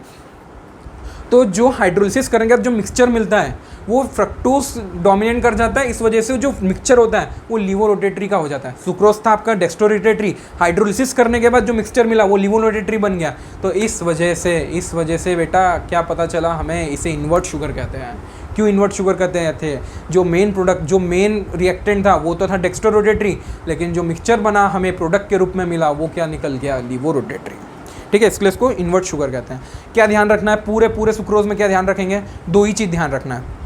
पहला कि अल्फा डी ग्लूकोज और बीटा डी फ्रक्टोज से बना था, और अल्फा डी ग्लूकोज का कौन सा लिंकेज था? C1, और बीटा डी ग्लूकोज का C2 ग्लाइकोसिडिक लिंकेज था। ये पहला ये पॉइंट। दूसरा ये पॉइंट कि इसको इन्वर्ट दूसरा ये पॉइंट मेन ध्यान रखना है कि ये नॉन रिड्यूसिंग शुगर है। अल्फा डी ग्लूकोज तो रिड्यूसिंग था, बीटा डी फ्रक्टोज भी रिड्यूसिंग था, लेकिन जो इनका जो सुक्रोज है वो नॉन रिड्यूसिंग है। क्यों नॉन रिड्यूसिंग है? क्योंकि अब अटैकिंग कार्बन नहीं बचे थे इसमें। आई के बात समझ में? ठीक। दूसरा अब है आपका माल्टोस। मैंने अभी क्या बोला आपको? बस यूनिट ध्यान रखना है। माल्टोस में क्या होगा? 2 ग्लूकोज की यूनिट मिलेगी, अल्फा डी ग्लूकोज। याद रखना यहाँ पे अल्फा है, वहाँ भी अल्फा था, क्योंकि आगे जो आएगा एक बीटा भी आएगा, इसलिए लगेगा अल्फा अल्फा, कंफ्यूज मत होना। ग्लूकोज में क्या होता है? अल्फा डी ग्लूकोज होता है, माल्टोस में क्या होता है? अल्फा डी ग्लूकोज होगा। दोनों क्या करेंगे? एक का C1 कार्बन दूसरे का C4 कार्बन ग्लाइकोसिडिक लिंक बना देंगे। एक का C1 कार्बन दूसरे का C4 कार्बन ग्लाइकोसिडिक लिंकेज बना देंगे। आ रही है क्या बात समझ में? एक का C1 कार्बन दूसरे का C2 कार्बन ग्लाइकोसिडिक लिंक बना देंगे। अब देखो सबसे इंपॉर्टेंट तो यही पूछा जाएगा माल्टोस में कि किससे बना है, यूनिट्स कौन से है इसकी? Alpha D glucose. एक अल्फा डी ग्लूकोज का C1 कार्बन दूसरे अल्फा डी ग्लूकोज का C4 कार्बन, दोनों ग्लाइकोसिडिक लिंकेज बनाएंगे। अब एक बात बताओ, ग्लूकोज क्या था? रिड्यूसिंग शुगर था। क्यों? क्योंकि उसका अटैकिंग कार्बन C1 जो था फ्री था। अब यहाँ पे इसका तो C1 यूज़ में आ गया, लेकिन इसका तो C1 अभी भी खाली है, इसका तो अटैकिंग कार्बन अभी भी खाली है। इस वजह से maltose is your reducing sugar. बस माल्टोज में क्या है? बस एक ही बात ध्यान रखना है, अल्फा डी ग्लूकोज कहाँ से? C1 C4 का ग्लाइकोसिडिक लिंकेज, और it is a reducing sugar because दूसरे वाले का अटैकिंग कार्बन खाली है। आई बात समझ में? तीसरा लैक्टोस। ठीक है, लैक्टोस जानने से पहले एक गैलेक्टोस के बारे में बताता हूँ एक बात। गैलेक्टोस और ग्लूकोज में ज़्यादा डिफरेंस नहीं है, पता है क्या आपको? गैलेक्टोस और ग्लूकोज में कुछ भी डिफरेंस नहीं है। गैलेक्टोस और ग्लूकोज, जैसे ग्लूकोज का स्ट्रक्चर कहाँ बनाया था हमने? कहाँ मिलेगा ग्लूकोज? कहाँ? जैसे ये ग्लूकोज का स्ट्रक्चर है मान लो आपका, ठीक है, ये ग्लूकोज का स्ट्रक्चर है आपका। ग्लूकोज और galactose are epimers at C4 carbon. क्या होगा? गैलेक्टोज में ये जो OH ग्रुप है ये लेफ्ट साइड अटैच होगा और H जो होगा राइट साइड अटैच होगा। तो ग्लूकोज एंड गैलेक्टोज दोनों एकदम सेम होते हैं, फॉर्मूला सेम होता है। They are epimers at C4 carbon. ये इंपॉर्टेंट बात ध्यान रखना, ये दी नहीं है लेकिन आ सकता है इसके ऊपर क्वेश्चन, क्योंकि कोई तोप चीज़ नहीं थी ये। ठीक है, so glucose and galactose are epimers at C4 carbon. ठीक, अब ध्यान क्या रखना है यहाँ पे हमें, लैक्टोज बनाने के लिए कौन सी 2 यूनिट यूज़ कर रहे हैं हम? बीटा डी गैलेक्टोज और बीटा डी ग्लूकोज। अभी तक देखो अल्फा डी ग्लूकोज यूज़ हो रहा था, यहाँ पे बीटा डी ग्लूकोज यूज़ होगा, बीटा डी गैलेक्टोज होगा। गैलेक्टोज का C1 कार्बन और ग्लूकोज का C4 कार्बन दोनों क्या बनाएंगे? बॉन्ड बनाएंगे। ठीक है, दोनों क्या बनाएंगे? ग्लाइकोसिडिक बॉन्ड बनाएंगे, पानी बाहर निकलेगा। अच्छा एक और बात बताओ, यहाँ पे मेरे को रिड्यूसिंग होगा कि नॉन रिड्यूसिंग होगा? चेक करो। गैलेक्टोज का जो अटैकिंग कार्बन था वो यूज़ में चले गया, लेकिन ग्लूकोज का जो अटैकिंग कार्बन था C1 कार्बन अभी भी खाली है, इसलिए this will be a reducing sugar. बस क्या ध्यान रखना है, बीटा डी गैलेक्टोज बनाएगा, बीटा डी ग्लूकोज बनाएगा। कहाँ पे? गैलेक्टोज का C1, ग्लूकोज का C4, लिंक बना दो, हो गया काम। ठीक है, लैक्टोज भी आगे समझ आए, डायसैकेराइड भी खत्म। अब आते हैं आपका पॉलीसैकेराइड में। पॉलीसैकेराइड भी बहुत आसान है, सबसे आसान पॉलीसैकेराइड है। क्या है पॉलीसैकेराइड में? 3 पॉलीसैकेराइड पढ़ने होते हैं हमको, स्टार्च, ग्लाइकोजन और सेलुलोज। ठीक है, स्टार्च, ग्लाइकोजन और सेलुलोज। स्टार्च कौन से? स्टार्च दो यूनिट से बने होते हैं एक्चुअली, अमाइलोज और अमाइलोपेक्टिन। अमाइलोज क्या होता है आपका? स्ट्रेट चेन स्ट्रक्चर होता है अमाइलोज का, बताऊंगा आगे। और अमाइलोपेक्टिन का ब्रांच चेन स्ट्रक्चर होता है। अमाइलोज में C1 और C4 का लिंकेज मिलता है, और अमाइलोपेक्टिन में क्या मिलता है, C1 C4 का तो मिलता ही है, और C1 और C6 का भी लिंकेज मिलता है, सब समझ में आएगा धीरे धीरे। अमाइलोज है वाटर सॉल्यूबल, अमाइलोपेक्टिन है आपका वाटर इनसॉल्यूबल, ठीक है। और मेजर कंपोजिशन जो स्टार्च का होता है वो होता है अमाइलोपेक्टिन का, वो होता है 80 to 85% ऑफ स्टार्च अमाइलोपेक्टिन, और अमाइलोज 15 to 20%, ठीक है। देखो ये होता है अमाइलोज। एक चीज़ बताओ, ये जो स्ट्रक्चर है अमाइलोज का क्या है, ये ग्लूकोज ही है, ये ग्लूकोज लिंक करे गए हैं, बस एक लंबी चेन बना दी, ग्लूकोज ग्लूकोज ग्लूकोज का ग्लाइकोसिडिक लिंकेज करा दिया, C1 और C4 का, C1 C4 का, C1 C4 का, और एक लंबी सी चेन बना दी। आई क्या बात समझ में, एक लंबी सी चेन बना दिया हमने।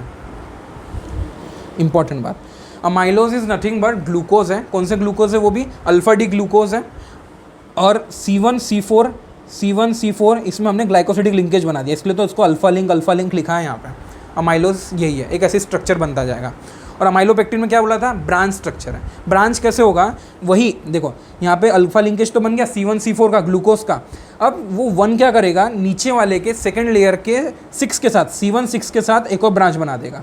तो इसमें 2 तरह की ब्रांचिंग मिली थी, C1 C4 की और एक C1 C6 की, ऐसे करके एक ब्रांचिंग बन जाएगी, ऐसा कुछ स्ट्रक्चर दिखेगा, वो ऐसे ऐसे ब्रांचिंग बन जाएगी, it will be A branch structure. तो स्टार्च किस किस से बना है, अमाइलोज से, अमाइलोपेक्टिन से। अमाइलोज में क्या है, C1 C4 की लिंकिंग, अमाइलोपेक्टिन में C1 C4 की तो है ही, और C1 और C6 की भी मिलेगी, they are nothing but alpha D glucose, ठीक है।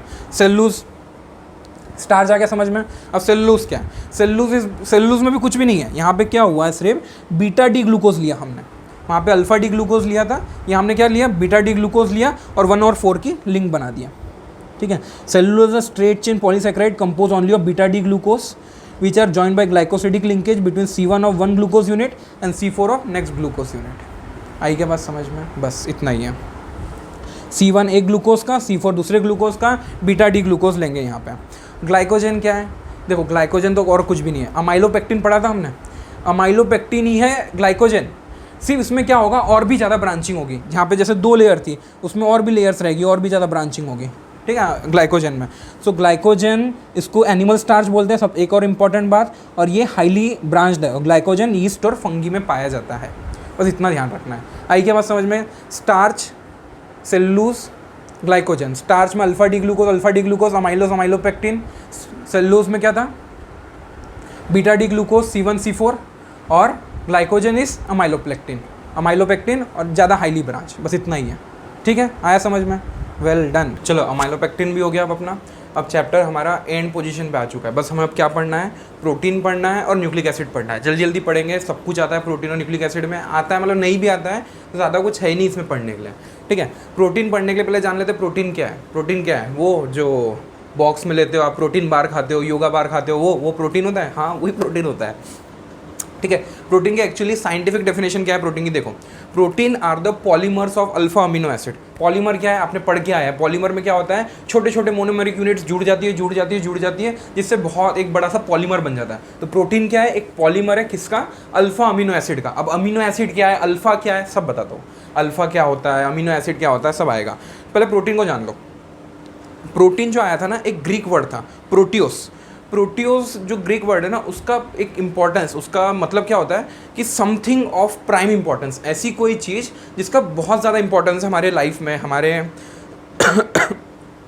हमारे लाइफ में बोलो, लिविंग सिस्टम में बोलो, जिसका बहुत ज़्यादा इंपॉर्टेंस होता है, उसको कहते हैं प्रोटियोस। वही ग्रीक वर्ड प्रोटियोस का से आया था आपका प्रोटीन, ठीक है। तो protein are the polymer alpha amino acid. अब अमीनो एसिड क्या है, अमीनो एसिड का अगर फिजिकल अपीयरेंस की बात करूँ ना, फिजिकली जो अमीनो एसिड होता है वो क्या होता है, हाईली कलरलेस होता है, ओडरलेस होता है, क्रिस्टलाइन होता है, मतलब पत्थर के फॉर्म में होता है, क्रिस्टलाइन होता है, वाटर सॉल्यूबल होता है वो, ठीक, और उसका जो मेल्टिंग पॉइंट होता है वो ज़्यादा होता है। ये हो गया उसका फिजिकल अपीयरेंस की बात, छोटी सी। लेकिन अमीनो एसिड एक्चुअली क्या है, एक्चुअली अमीनो एसिड क्या होता है, नाम नहीं है उसका, एक ऐसा कार्बन मतलब आपका ऑर्गेनिक कंपाउंड है जिसमें एक अमाइन ग्रुप जुड़ा होता है, अमीनो ग्रुप मतलब NH2 वाला ग्रुप, और एक कार्बोक्सिल ग्रुप मतलब एक कार्बोक्सिलिक एसिड वाला कार्बोक्सिल ग्रुप जुड़ा होता है।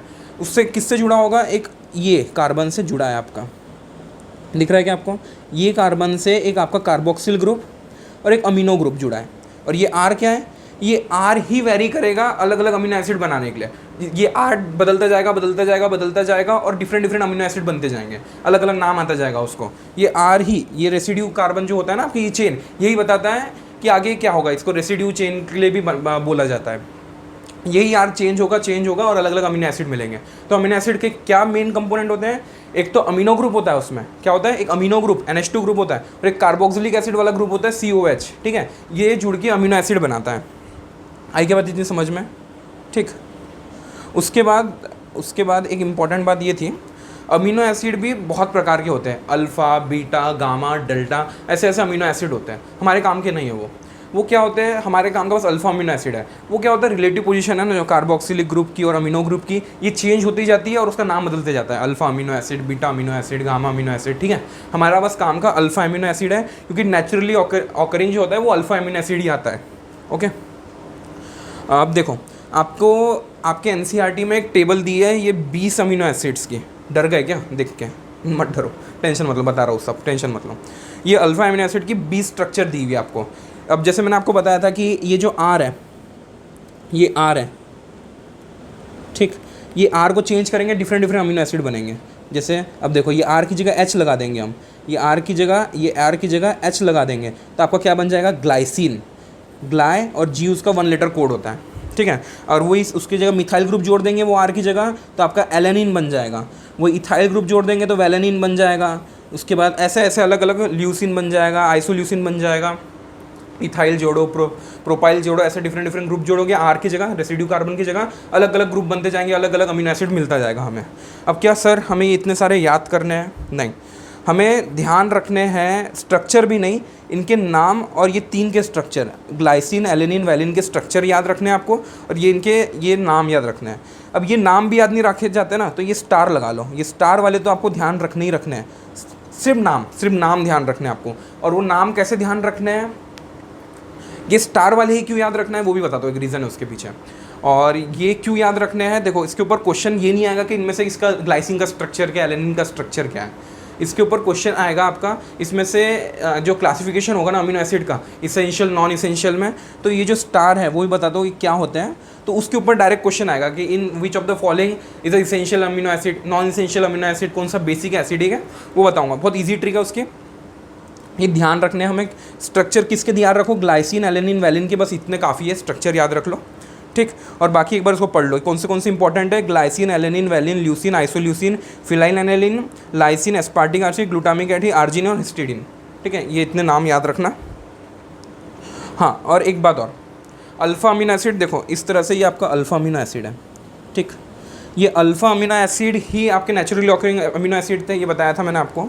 अब हम क्या पढ़ते थे, कार्बोहाइड्रेट में जो 5वां कार्बन होता था, याद करो, कार्बोहाइड्रेट याद करो, कार्बोहाइड्रेट, ग्लूकोज याद करो।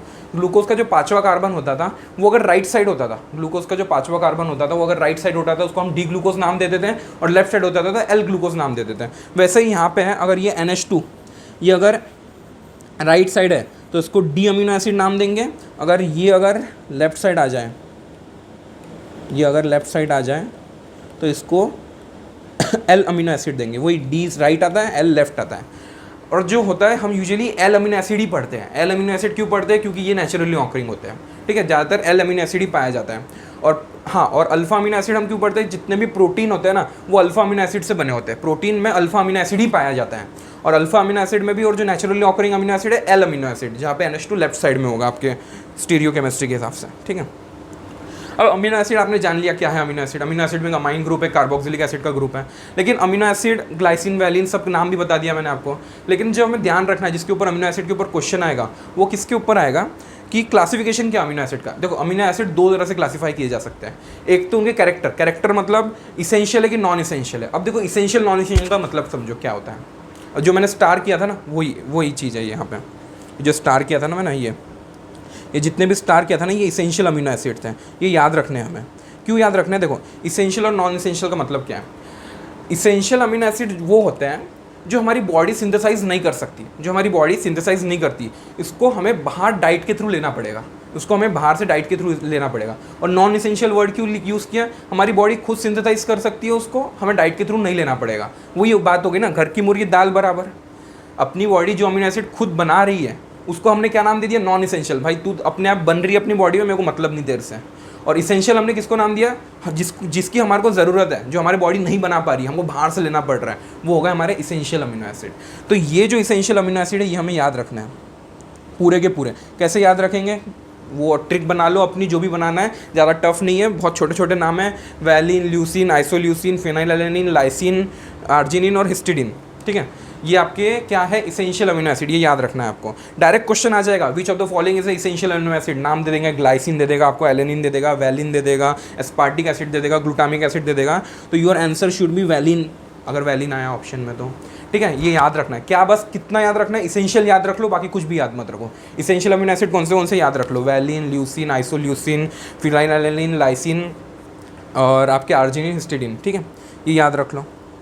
नॉन इसेंशियल, बस इसेंशियल याद रखो, नॉन इसेंशियल याद रखने की जरूरत नहीं, बाकी जो बच्चे नॉन इसेंशियल हुए वो। दूसरा है उनके एसिडिक और बेसिक नेचर पे।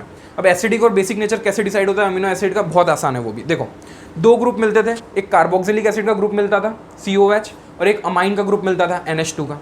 अगर किसी अमीनो एसिड में कार्बोक्सिलिक एसिड का ग्रुप ज़्यादा मिले, कार्बोक्सिलिक जहाँ पे R था ना, वहाँ पे अगर कार्बोक्सिलिक एसिड जुड़ा हुआ है एक और, तो वो बन जाता है एसिटिक। और जो जहाँ पे अगर अमाइन ग्रुप जुड़ जाए, वहाँ पे और अमाइन ग्रुप जुड़ जाए वो R की जगह, तो बन जाता है बेसिक। एसिडिक सिर्फ दो है जो हमने पढ़े थे, उनके नाम के पीछे ही एसिड है, एस्पार्टिक एसिड और ग्लूटामिक एसिड, दो ही एसिड है। और बेसिक देखो क्यों एसिड है वो भी दिखाता हूँ आपको। ये देखो यहाँ पे एस्पार्टिक एसिड और ग्लूटामिक एसिड, देखो ये एस्पार्टिक एसिड है और ये ग्लूटामिक एसिड है। देखो ये इनके साथ जो R जुड़ा हुआ है, क्या R जुड़ा हुआ है, CH2CH2COH, और यहाँ पे CH2COH, एक COH एक्स्ट्रा जुड़ा हुआ है ना, ये COH एक्स्ट्रा जुड़ा हुआ है ना, इस वजह से ये एसिडिक कैरेक्टर शो करता है, COH ज़्यादा जुड़ा हुआ है R में। ठीक है, बाकी सब तो सेम रहेगा, एक NH2COH C अल्फा कार्बन से जुड़े रहेंगे, वो तो सब सेम रहेगा। जो R था वो R में एक और COH जुड़ गया, इस वजह से क्या हुआ, ये जो अमीनो एसिड बन गए, एसिडिक अमीनो एसिड बन गए। कौन से, ग्लूटामिक एसिड और आपका एस्पार्टिक एसिड। और बेसिक अमीनो एसिड ये यूजुअली पूछा नहीं जाता है, एसिडिक बेसिक पूछा जाता है। बेसिक की एक ट्रिक है, he is liar, histidine, LY और AR क्या पढ़ा था हमने, लाइसिन और आर्जिनिन। देखो लाइसिन और आर्जिनिन, हिस्टिडीन, लाइसिन और आर्जिनिन, ये क्या है आपके हिज लायर, ये है आपके बेसिक अमीनो एसिड। कौन से देखो आप भी दिखाता हूँ। हिस्टिडीन दिख रहा है, हिस्टिडीन में एक NH ग्रुप दिख रहा है। AR, आर्जिनिन कहाँ गया भाई, आर्जिनिन देखो, आर्जिनिन में एक अमीनो ग्रुप जुड़ा हुआ है, देखो दिख रहा है एक्स्ट्रा अमीनो ग्रुप। ठीक है आर्जिनिन हो गया।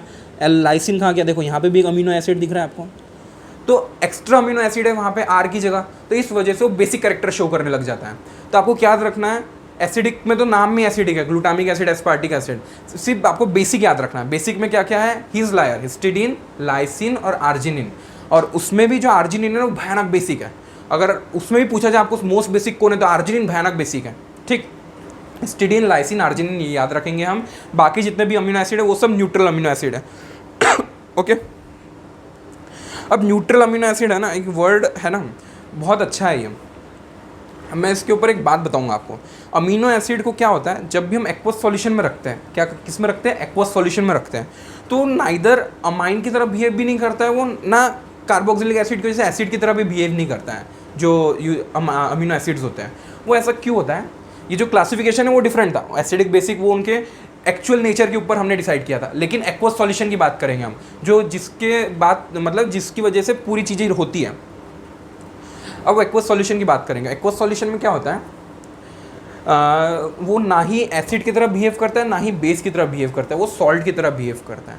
क्यों बिहेव करता है सॉल्ट की तरह, क्योंकि देखो यहाँ पे NH2 ग्रुप था और एक COH ग्रुप था, एक ज्विटर आयन बन जाता है। इस वजह से क्या होता है, एक ज्विटर आयन बन जाता है। पढ़ा है हमने ज्विटर आयन है काइनेटिक इक्विलिब्रियम में।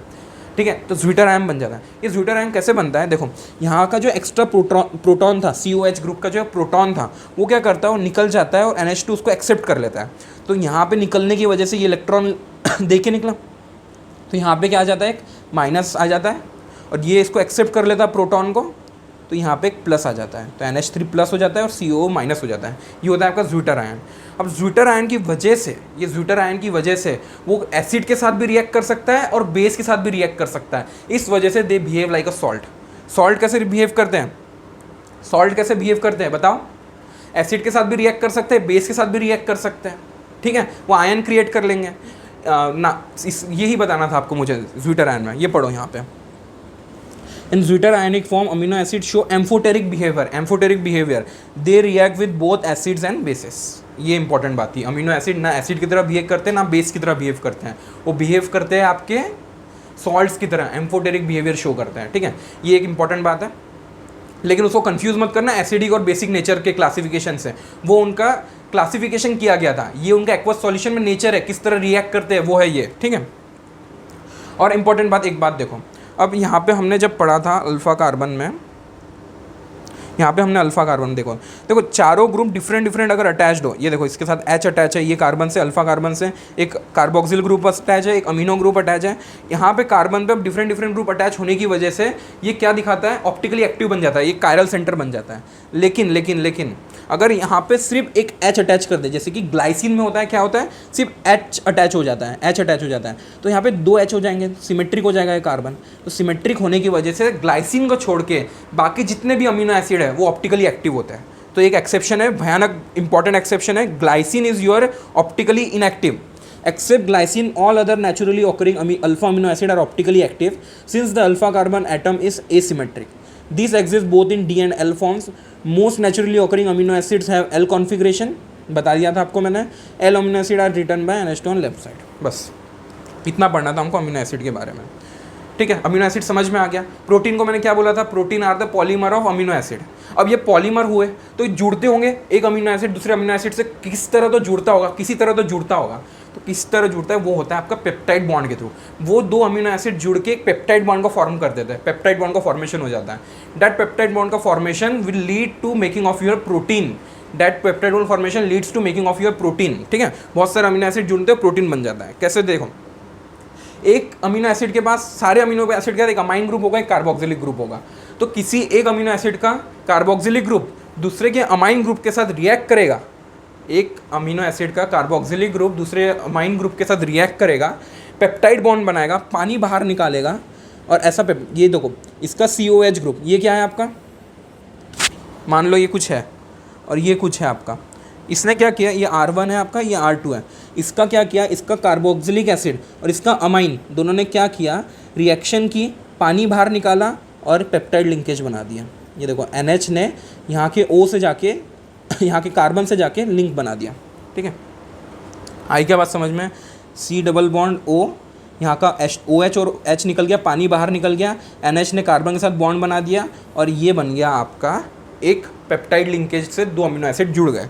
ठीक है, अब ऐसे 2 अमीनो एसिड जुड़ेंगे तो डाई कहलाएगा, 3 अमीनो एसिड जुड़ेंगे तो ट्राई कहलाएगा, 4 जुड़ेंगे तो टेट्रा कहलाएगा, और अगर बहुत सारे जुड़ेंगे मेनी अमीनो एसिड जुड़ेंगे तो वो पॉलीपेप्टाइड कहलाएगा। तो they will be called a polypeptide linkage. ठीक है, 2 अमीनो एसिड जुड़ते हैं, डाईपेप्टाइड, ट्राईपेप्टाइड, टेट्रापेप्टाइड, ऐसे होता है पेप्टाइड बॉन्ड का फॉर्मेशन। यही प्रोटीन को बनाता है। अब कैसे प्रोटीन को बनता है, जैसे ग्लाइसिन में क्या हुआ था, जो R ग्रुप था H था आपका, एलेनिन में क्या था, मिथाइल ग्रुप था आपका R। ठीक, अब ये दोनों ने क्या किया, इसके OH ने इसके H के साथ रिएक्ट किया, पानी बाहर निकाल दिया और ग्लाइसिन और एलेनिन पेप्टाइड बॉन्ड के थ्रू जुड़ गए। ये पेप्टाइड बॉन्ड का फॉर्मेशन हुआ और ये दोनों जुड़ गए। तो ये जो पेप्टाइड बॉन्ड बना है, ये जो कंपाउंड बना है, इसको ग्लायला कहते हैं, ग्लायला। ठीक है, ग्लाइसिन और एलेनिन दोनों जुड़ के ग्लायला बना दिया। कैसे बना, पेप्टाइड बॉन्ड के फॉर्मेशन से। ठीक है, ये क्या कहलाता है, कंपाउंड ग्लायला। ये इसलिए बता रहा हूँ, NCERT में दिया है, ये इंपॉर्टेंट है, यही पूछा जा सकता है। ग्लाइसिन का स्ट्रक्चर, एलेनिन का स्ट्रक्चर, ग्लाइसिन में क्या होता है, R ग्रुप में H जुड़ा होता है, इस वजह से वो ऑप्टिकली इनएक्टिव होता है। एलेनिन में मिथाइल ग्रुप जुड़ा होता है। ग्लाइसिन और एलेनिन दोनों पेप्टाइड बॉन्ड को फॉर्मेशन बना कर लेते हैं और ग्लायला बन जाता है। बस इतना ही ध्यान रखना है इसमें। ठीक, देखो पॉलीपेप्टाइड बता दिया मैंने, बहुत सारे जुड़ेंगे तो। अब polypeptide with more than 100 amino acid residues having molecular mass higher than 10,000 U is called a protein. Protein किसको बोलेंगे, एक पॉलीपेप्टाइड जिसका मास 10,000 U से ज़्यादा होगा वो पॉलीपेप्टाइड कहलाएगा, वो प्रोटीन कहलाएगा। ठीक है, पॉलीपेप्टाइड और प्रोटीन का डिस्टिंक्शन जो है ना ज़्यादा शार्प नहीं है, इनके एक्सेप्शंस हो सकते हैं। मतलब कोई ऐसे है कि जिसमें 10,000 से कम का भी मास हो सकता है उसमें। जैसे देखा जाए तो polypeptide with fewer amino acid are likely to be called protein if they ordinarily have a well defined conformation of a protein such as insulin. Insulin में क्या होता है, 51 अमीनो एसिड्स ही है। जैसे पॉलीपेप्टाइड के ऊपर जो डेफिनेशन पढ़ा उसमें क्या लिखा था, 100 से ज़्यादा अगर अमीनो एसिड जुड़ जाते हैं तो वो प्रोटीन कहलाता है। लेकिन इसके बहुत सारे एक्सेप्शन है, जैसे इंसुलिन में सिर्फ 51 अमीनो एसिड है। ठीक है, तो आपको एक पूछा जा सकता है क्वेश्चन कि इंसुलिन में कितने अमीनो एसिड है, तो 51 अमीनो एसिड है। कंफ्यूज नहीं करेगा आपको, उसमें याद रखना है, ज़्यादा याद भी नहीं रखो तो चलेगा। ठीक है, बस इतना ही इंपॉर्टेंट था प्रोटीन में। ये हो गया आपका प्रोटीन के टेक्निकली सारी बात। अब प्रोटीन में क्या होता है, हम पहले प्रोटीन में पढ़ लिया अमीनो एसिड क्या है, अमीनो एसिड कैसे जुड़ते हैं, पेप्टाइड बॉन्ड का फॉर्मेशन होता है। ये हो गया आपका मेजर पोर्शन। अब एक छोटा सा पोर्शन और है प्रोटीन में, वो होता है आपका प्रोटीन के मॉलिकुलर शेप के बेसिस पे प्रोटीन भी दो तरह के डिवाइड कर दिए गए। एक होते हैं आपके फाइब्रस प्रोटीन, एक होते हैं आपके ग्लोबुलर प्रोटीन। फाइब्रस प्रोटीन क्या होते हैं, लंबे होते हैं, थिन होते हैं। जैसे आपका केराटिन हो गया, कोलेजिन हो गया। केराटिन आपके बालों में पाया जाता है, कोलेजिन आपके स्किन में पाया जाता है, बोन में पाया जाता है। ठीक है, ग्लोबुलर प्रोटीन क्या होता है, 3D शेप में फोल्ड होते हैं। जैसे ये आपका लॉन्ग है और थिन है, तो ग्लोबुलर प्रोटीन आपके 3D शेप में फोल्ड रहेंगे। ठीक है, आपके 3D शेप में फ्रोंट रहेंगे। ये इसका एग्जांपल है हीमोग्लोबिन, इंसुलिन, एंजाइम। अच्छा, एक बात और, फाइब्रस प्रोटीन होते हैं ना, वाटर इनसॉल्युबल होते हैं, और जो ग्लोबुलर प्रोटीन होते हैं ना, वाटर सॉल्युबल होते हैं। अब खुद ही सोचो यार, आपके बालों में केराटिन प्रोटीन मिलता है। ठीक है, केराटिन मिलता है आपके बालों में। अगर ये वाटर सॉल्युबल होता तो नहाते वक्त बाल नहीं पूरे गायब हो जाते? समझो, सब गंजे होते हैं आज। नहीं है ना ऐसा, तुमको बाल है, होगा कोई बीच में गंजा जिसका हो सकता है प्रॉब्लम, हंसने वाली बात नहीं है बिल्कुल भी। हाँ, तो जो हमारे बाल है वो उसमें केराटिन प्रोटीन होता है और वो वाटर इनसॉल्युबल होता है। ग्लोबुलर जो प्रोटीन होते हैं वो 3D शेप में फोल्डेड होते हैं, वाटर सॉल्युबल होते हैं, और इनका मेजर कंपोजिशन, मेजर क्या क्या होते हैं, एज एंजाइम की तरह काम करते हैं, हार्मोन्स की तरह एंजाइम की तरह काम करते हैं, इंसुलिन की तरह काम करते हैं, हीमोग्लोबिन की तरह काम करते हैं। ठीक है, फाइब्रस प्रोटीन बाल में है, केराटिन, कोलेजिन। ठीक है, अब उसके बाद ये तो हो गई उनके मॉलिकुलर स्ट्रक्चर के बेसिस पे फाइब्रस और ग्लोबुलर में डिवाइड कर दिया। अब जब प्रोटीन की स्टडी की जाती है ना, जब प्रोटीन को एक्चुअली पढ़ा जाता है ना, तो प्रोटीन एक कॉम्प्लेक्स स्ट्रक्चर है, बहुत कॉम्प्लेक्स स्ट्रक्चर है, फोल्डिंग से बड़ा है। तो उसको 4 डिफरेंट लेवल पे प्रोटीन की शेप की स्टडी की जाती है। एक प्राइमरी स्ट्रक्चर पे, सेकेंडरी स्ट्रक्चर पे, टर्शियरी स्ट्रक्चर पे, क्वाटरनरी स्ट्रक्चर पे। तो वही बस मेरे को एक शॉर्ट में आपको मैंने एक बहुत अच्छे से आपके एनसीईआरटी में 2-3 पेज इसके ऊपर बनाए। ये चार्ट में सब कुछ है, ये जो मैंने एक छोटा सा चार्ट बना दिया आपके लिए, इसमें सब कुछ है जो आपको ध्यान रखना है। प्राइमरी स्ट्रक्चर जो प्रोटीन का होता है उसमें क्या होता है, कुछ भी नहीं, अमीनो एसिड सीक्वेंस के थ्रू जुड़े होते हैं। तो प्राइमरी स्ट्रक्चर क्या बताता है, it defines the sequence of your amino acids. Amino acid एक लिंक में, एक स्ट्रेट चेन में जुड़े होते हैं, अमीनो एसिड ऐसे जुड़े होते हैं।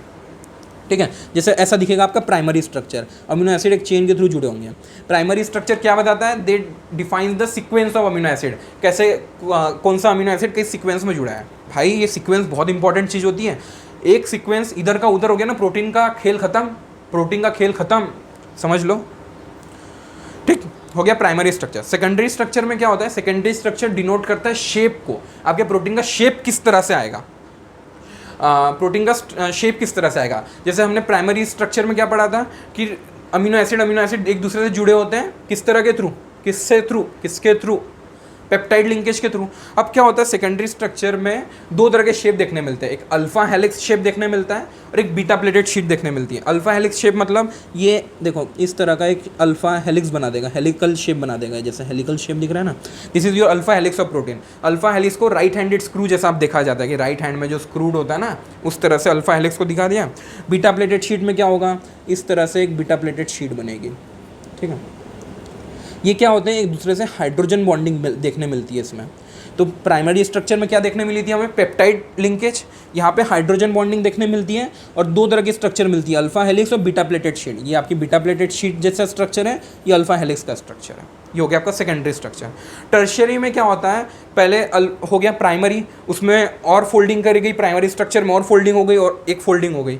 अब टर्शियरी में क्या होगा, और भयानक फोल्डिंग होने लग जाएगी। क्या हो रहा, और फोल्डिंग हो गई और फोल्डिंग हो गई और फोल्डिंग हो गई, किसमें, सेकेंडरी में। तो आपका वो क्या करते हैं, डाइसल्फाइड लिंकेज के थ्रू जुड़ जाते हैं। जैसे 2 अल्फा हेलिक्स, एक अल्फा एक बीटा, ये क्या करेंगे, जुड़ जाएंगे एक दूसरे से, अल्फा बीटा जुड़ जाएंगे, एक डाइसल्फाइड लिंकेज बना के अल्फा बीटा जुड़ जाएंगे और एक फोल्डिंग क्रिएट हो जाएगी। ये टर्शियरी स्ट्रक्चर बस फोल्डिंग को दिखाता है, प्राइमरी स्ट्रक्चर सीक्वेंस को दिखाता है, सेकेंडरी स्ट्रक्चर किसको, शेप को दिखाता है, और टर्शियरी स्ट्रक्चर फोल्डिंग को दिखाता है। अब जो क्वाटरनरी स्ट्रक्चर है ना, उसमें क्या होगा, जहाँ पे जैसे अल्फा और बीटा आ गया, दोनों एक दूसरे को जुड़ गए, अल्फा और बीटा। अब क्वाटरनरी में क्या होगा, बहुत सारे अल्फा और बहुत सारे बीटा जाके और फोल्डिंग करेंगे और गुच्छा बन जाएगा, गुच्छम गुच्छी और होगी, ठीक है। अल्फा बीटा और स्ट्रक्चर बनाएंगे, अल्फा बीटा और स्ट्रक्चर बनाएंगे, क्वाटरनरी स्ट्रक्चर बन जाएगा। ये जो क्वाटरनरी स्ट्रक्चर होता है ये हीमोग्लोबिन का होता है। तो ऐसा क्वेश्चन बस इसमें ये आ सकता है कि हीमोग्लोबिन का किस तरह का स्ट्रक्चर पाया जाता है, तो हमको जो मिलता है वो स्ट्रक्चर होता है क्वाटरनरी स्ट्रक्चर हीमोग्लोबिन का। ठीक, आई बात समझ में? चलो, ये हो गया आपका स्ट्रक्चर की बात। अब है प्रोटीन का डीनेचुरेशन। डीनेचुरेशन के ऊपर ये 2 पैराग्राफ है, इसको हम फटाफट पढ़ लेते हैं। डीनेचुरेशन पे, protein found in biological system with a unique 3 dimensional structure and biological activity is called a native protein. क्या है नेटिव प्रोटीन? जो हमको नेचर में मिलता है 3 डायमेंशनल स्ट्रक्चर में, फोल्डेड स्ट्रक्चर में, वो आपका नेटिव प्रोटीन कहलाता है। लेकिन जो नेटिव प्रोटीन को हम अगर बहुत सारे फिजिकल चेंजेस देंगे, जैसे टेम्परेचर बढ़ा देंगे, उसमें पीएच चेंज कर देंगे, हाइड्रोजन बॉन्ड को डिस्टर्ब करेंगे, भयानक हीट वीट करेंगे उसको, तो उसकी वजह से क्या होगा, जो गुच्छम गुच्छी हुई थी, जो फोल्डिंग हुई थी, वो खुलने लग जाएगी, जो उनका हेलिक्स रहेगा वो अनकॉइल होने लग जाएगा। इस वजह से, डीनेचुरेशन की वजह से प्रोटीन अपनी बायोलॉजिकल एक्टिविटी लूज कर देता है। डीनेचुरेशन में क्या होता है कि हम एक्सटर्नल एजेंट की वजह से पीएच टेम्परेचर पे उसको हीट करेंगे, चेंजेस लाएंगे, उसकी हाइड्रोजन बॉन्डिंग खुलने लग जाएगी, टूटने लग जाएगी, जो उसका ग्लोबुलर कॉइलिंग स्ट्रक्चर था वो खुलने लग जाएगा और वो अपनी बायोलॉजिकल एक्टिविटी लूज कर देगा। This is called as denaturation of protein. Question पूछा जाएगा डीनेचुरेशन प्रोटीन से क्या होता है, तो your answer will be it loses its biological activity. ठीक है, ड्यूरिंग डीनेचुरेशन जो सेकेंडरी और टर्शियरी स्ट्रक्चर है वो खराब हो जाता है, लेकिन प्राइमरी स्ट्रक्चर इंटैक्ट रहता है। सबसे इंपॉर्टेंट बात, डीनेचुरेशन में प्राइमरी स्ट्रक्चर को कुछ भी नहीं होता है। जैसे ऑप्शन में दे देगा आपको डीनेचुरेशन में क्या क्या इफेक्ट आते हैं, तो पूछेगा कि प्राइमरी स्ट्रक्चर सेकेंडरी स्ट्रक्चर खराब हो जाता है, सेकेंडरी टर्शियरी खराब हो जाता है, प्राइमरी नहीं होता है। तो ये याद रखना हमें, सेकेंडरी टर्शियरी खराब हो जाता है, क्वाटरनरी भी खराब हो जाता है। पूछोगे तो कोई होगा बुद्धिजीवी, लिखेगा सर क्वाटरनरी स्ट्रक्चर का क्या हुआ, क्या वो डीनेचुरेशन में नहीं खुलेगा? बिल्कुल खुलेगा। सेकेंडरी टर्शियरी क्वाटरनरी खुल जाते हैं और प्राइमरी स्ट्रक्चर इंटैक्ट रहता है। ठीक है, बस इसका एग्जांपल दिया हुआ है डीनेचुरेशन का। हम कहाँ देखने मिलते हैं कि एग वाइट को जब बॉईल करते हैं, या कर्डलिंग ऑफ मिल्क, ठीक है, लैक्टिक एसिड के प्रेजेंस में, फॉर्मेशन ऑफ लैक्टिक एसिड। ये हो गया आपका प्रोटीन, खत्म प्रोटीन। अब आगे फटाफट प्रोटीन आगे की बात समझ में। क्या ध्यान रखना है प्रोटीन में? पेप्टाइड बॉन्ड को ध्यान रखना है, जो amino acid essential amino acid बताया था वो ध्यान रखना है, हीज लायर याद रखना है, बेसिक अमीनो एसिड याद रखेंगे हम, डीनेचुरेशन में क्या होता है वो याद रखेंगे आप, और क्या याद पढ़े था हमने स्ट्रक्चर में अच्छे से बता दिया। उस स्ट्रक्चर में ज़्यादा कुछ ध्यान रखने वाली बात है नहीं। स्ट्रक्चर में आपकी beta pleated sheet, fibrous protein कौन सा होता है आपके बालों का प्रोटीन, ग्लोबुलर प्रोटीन कौन सा होता है हीमोग्लोबिन वाला, एंजाइम वाला, इंसुलिन वाला, ये प्रोटीन हो गया। ठीक है, फाइब्रस प्रोटीन बाल से याद रखना इनसॉल्यूबल होता है, बाकी कुछ नहीं है इसमें। ठीक, अब हमें पढ़ना है फटाफट आओ न्यूक्लिक एसिड पे। अब न्यूक्लिक एसिड क्या है खुद ही आप खुद पढ़ा दोगे मुझे। न्यूक्लिक एसिड अब कहाँ कहाँ नहीं पढ़ के आए हो, जेनेटिक्स में पढ़े हो आपने, बायोलॉजी के बायोमोलिक्यूल में तक पढ़े हो आपने डिटेल में न्यूक्लिक एसिड। आपको तो न्यूक्लिक एसिड बनाते भी आता होगा। अरे बिल्कुल, पूरा विश्वास है मुझे तो आप पे, मेरे बुद्धिजीवी। ठीक, न्यूक्लिक एसिड अब क्या है? न्यूक्लिक एसिड क्या है? कुछ नहीं है न्यूक्लिक एसिड, छोड़ दो। देखो आपका सेल है, सेल के अंदर न्यूक्लियस है, न्यूक्लियस के अंदर क्रोमोजोम है, क्रोमोजोम के अंदर, क्रोमोजोम क्या होता है? डीएनए के कंपोजिशंस। ठीक है, डीएनए मिल गया हमें। तो न्यूक्लिक एसिड क्या होते हैं?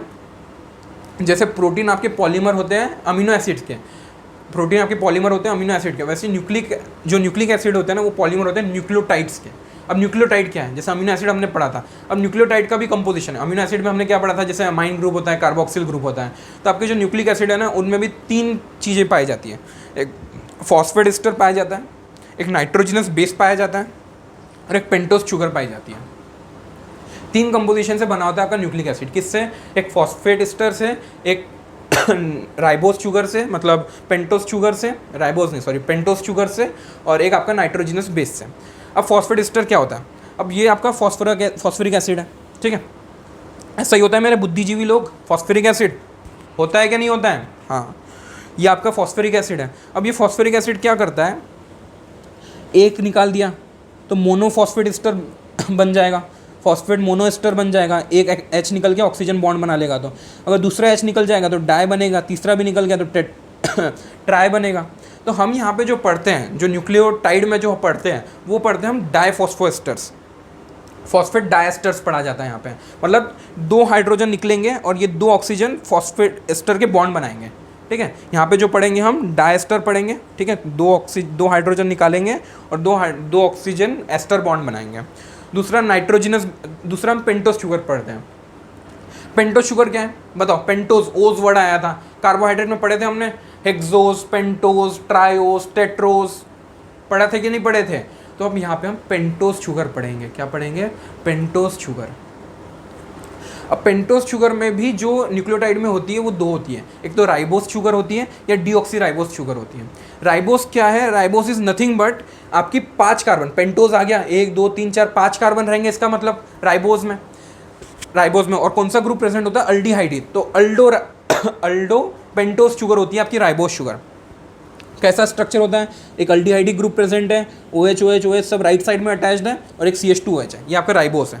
डीऑक्सी राइबोस में क्या होगा फिर, डीऑक्सी राइबोस में बस क्या होता है, ये जो सेकंड नंबर का ऑक्सीजन है इसमें से ऑक्सीजन चला जाता है और 2 हाइड्रोजन रहते हैं बस, यहाँ पे 2 हाइड्रोजन रहते हैं, इसकी वजह से तो नाम आया ना डीऑक्सी, ऑक्सीजन निकल गया, डीऑक्सी राइबोस, ऑक्सीजन निकल गया तो बन गया ये 2 hydrogen attach group, deoxy ribose.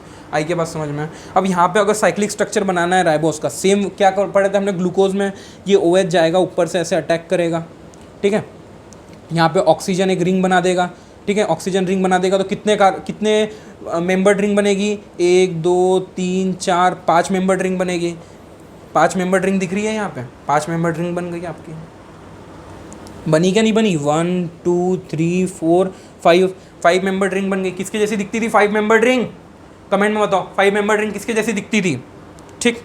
तो ये ऊपर जाके ऐसे बॉन्ड बना लेगा, ऐसे बना देगा, OH OH जितने भी हैं राइट साइड में सब नीचे लिखेंगे हम, नीचे लिखो नीचे लिखो नीचे लिखो लिखो लिखो लिखो नीचे, ठीक है, हेवी ग्रुप ऊपर लिख देंगे, हेवी ग्रुप क्या लिखेंगे हम ऊपर लिखेंगे, ओके। ये हो गया राइबोस। डीऑक्सी राइबोस बना के बताओ मुझे, क्या करोगे डीऑक्सी राइबोस में, बस ये OH की जगह H बनाओगे और यहाँ पे इसका साइक्लिक स्ट्रक्चर बनाओ, ठीक है, यहाँ पे इसका साइक्लिक स्ट्रक्चर बनाओ, कैसे बनेगा बनाओ यार, ठीक है। ये हो गए आपके पेंटोज शुगर की बात। अब दूसरी बात आती है इसमें नाइट्रोजिनस बेस की। पहले हमने पढ़ लिया फॉस्फेट एस्टर के बारे में, इसमें कौन सा एस्टर यूज होता है, डाई एस्टर, मतलब ऑक्सीजन 2 हाइड्रोजन निकाल के फॉस्फेरिक एसिड में से एस्टर बॉन्ड बनाएगा, ठीक है, 2 ऑक्सीजन। दूसरा पढ़ लिया हमने पेंटोज शुगर, एक राइबोस होगा एक डीऑक्सी राइबोस होगा। पेंटोज शुगर है 5 कार्बन है, अल्डिहाइड ग्रुप प्रेजेंट है, अल्डो पेंटोज। तीसरा है नाइट्रोजिनस बेस। अब नाइट्रोजिनस बेस क्या होते हैं, 2 तरह के होते हैं, एक तो डेरिवेटिव ऑफ प्यूरिन होता है और एक डेरिवेटिव ऑफ पिरिमिडिन होता है। डेरिवेटिव ऑफ प्यूरिन होता है, डेरिवेटिव ऑफ पिरिमिडिन होता है। अब क्या होता है पिरिडिन, देखो प्यूरिन इस तरह से दिखता है, पिरिमिडिन इस तरह से दिखता है, पता होगा आपने जेनेटिक्स में तो पढ़े थे इसको। प्यूरिन 2 हेट्रोसाइक्लिक रिंग देखने मिलती है इसमें और पिरिमिडिन में 1 हेट्रोसाइक्लिक रिंग देखने मिलती है। आई क्या बात समझ में, पिरिमिडिन में 1 हेट्रोसाइक्लिक रिंग देखने मिलती है, प्यूरिन में 2 हेट्रोसाइक्लिक रिंग देखने मिलती है।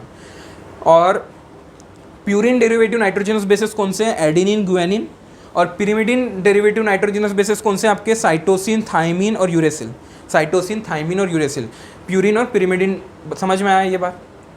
पूछोगे क्या सर इनके जो adenine guanine cytosine thymine uracil के स्ट्रक्चर ध्यान रखना है, नहीं, देखो मैं अच्छे से एक्सप्लेन करता हूँ आपको क्वेश्चन में क्या पूछा जाए, अगर पूछ लिया जाएगा कि गुआनिन का स्ट्रक्चर इनमें से कौन सा है, तो आपको सबसे पहले ये करंट लगना चाहिए कि गुआनिन क्या है, एक आपका प्यूरिन है।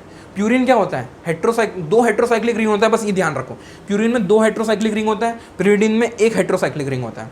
तो यार ऑप्शन में जितने भी 1 हेट्रोसाइक्लिक रिंग के जो भी हो गए, थाइमिन यूरेसिल साइटोसिन, वो तो एलिमिनेट हो जाएंगे। जो क्वेश्चन बचेगा आपका, बस बचेगा एडेनिन और गुआनिन में से। किस में बचेगा आपका, एडेनिन और गुआनिन में से बचेगा। आई क्या बात समझ में।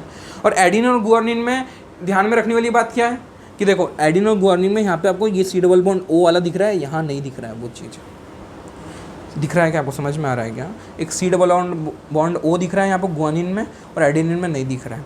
तो इस तरह से आप डिफ्रेंशिएट कर लो गुआनिन को। वैसे ही अगर आप देखोगे थाइमिन में एक मिथाइलेटेड स्ट्रक्चर दिखेगा आपको, CH3 दिखेगा, थाइमिन में एक मिथाइल ग्रुप दिखेगा, लेकिन यूरेसिल में भी नहीं दिखेगा और साइटोसिन में भी नहीं दिखेगा। समझ में आ रहा है कि आपको, ना आपको यूरेसिल में दिखेगा ना और ना साइटोसिन में दिखेगा मिथाइलेटेड स्ट्रक्चर, बाहर से मिथाइल जुड़ा हुआ। तो समझ जाना ऑप्शन में कि अगर एक पिरिमिडिन की रिंग है, मतलब एक हेट्रोसाइक्लिक रिंग है, तो वो क्या हो गया, पिरिमिडिन हो गया, और उसमें अगर मिथाइल ग्रुप अटैच्ड है बाहर की तरफ, वो थाइमिन हो गया। अगर ये मिथाइल ग्रुप हट गया और सेम थाइमिन जैसा स्ट्रक्चर बचता है तो वो यूरेसिल कहलाता है। Thymine is methylated uracil, thymine is methylated uracil. Cytosine में क्या है, साइटोसिन में देखो एक अमाइन ग्रुप बाहर की तरफ अटैच्ड है, यहाँ पे कहीं दिख रहा है कि अमाइन ग्रुप बाहर की तरफ अटैच्ड नहीं दिख रहा है।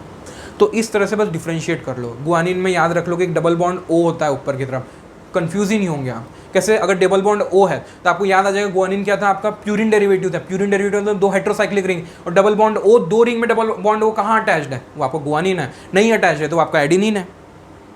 मिथाइलेटेड है, अगर एक रिंग में मिथाइलेटेड है तो वो थाइमिन है, मिथाइलेटेड नहीं है तो यूरासिल हो सकता है या साइटोसिन हो सकता है, लेकिन अमाइन ग्रुप अटैच्ड है एक रिंग में तो वो आपका साइटोसिन है कन्फर्म। ऐसे याद रख लो आप। अच्छा एक बात और, जो डीएनए होता है ना आपका, न्यूक्लिक एसिड का जो डीएनए होता है, डीएनए में क्या होता है डिफरेंस, एक तो ऑक्सीजन नहीं होता है, आरएनए का जो ऑक्सीजन होता है वो हट जाता है, डीऑक्सीराइबोस बन जाता है वो।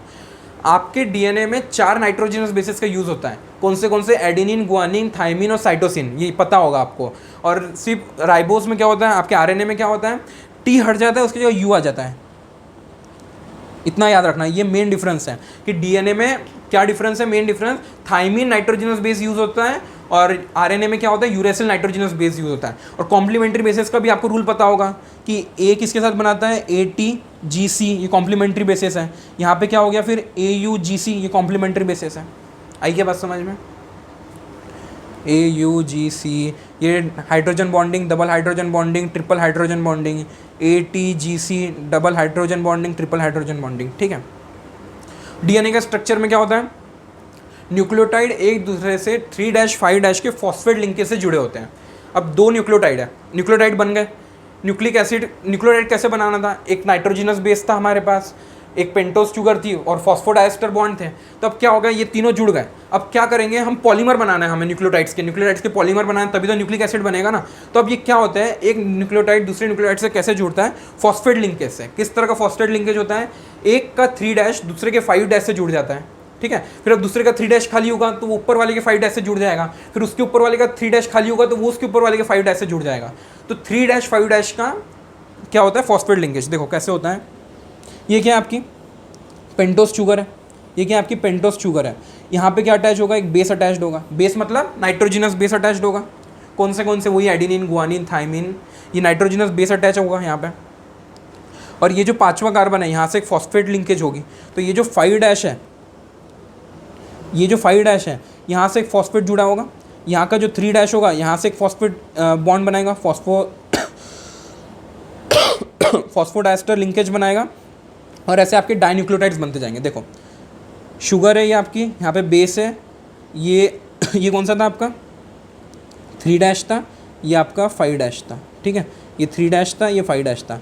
अब क्या किया, इसके 3' ने और इसके 5' वाले फॉस्फोरस ने ऊपर जाके अटैच कर दिया, इसके 5' ने ऊपर जाके अटैच कर दिया।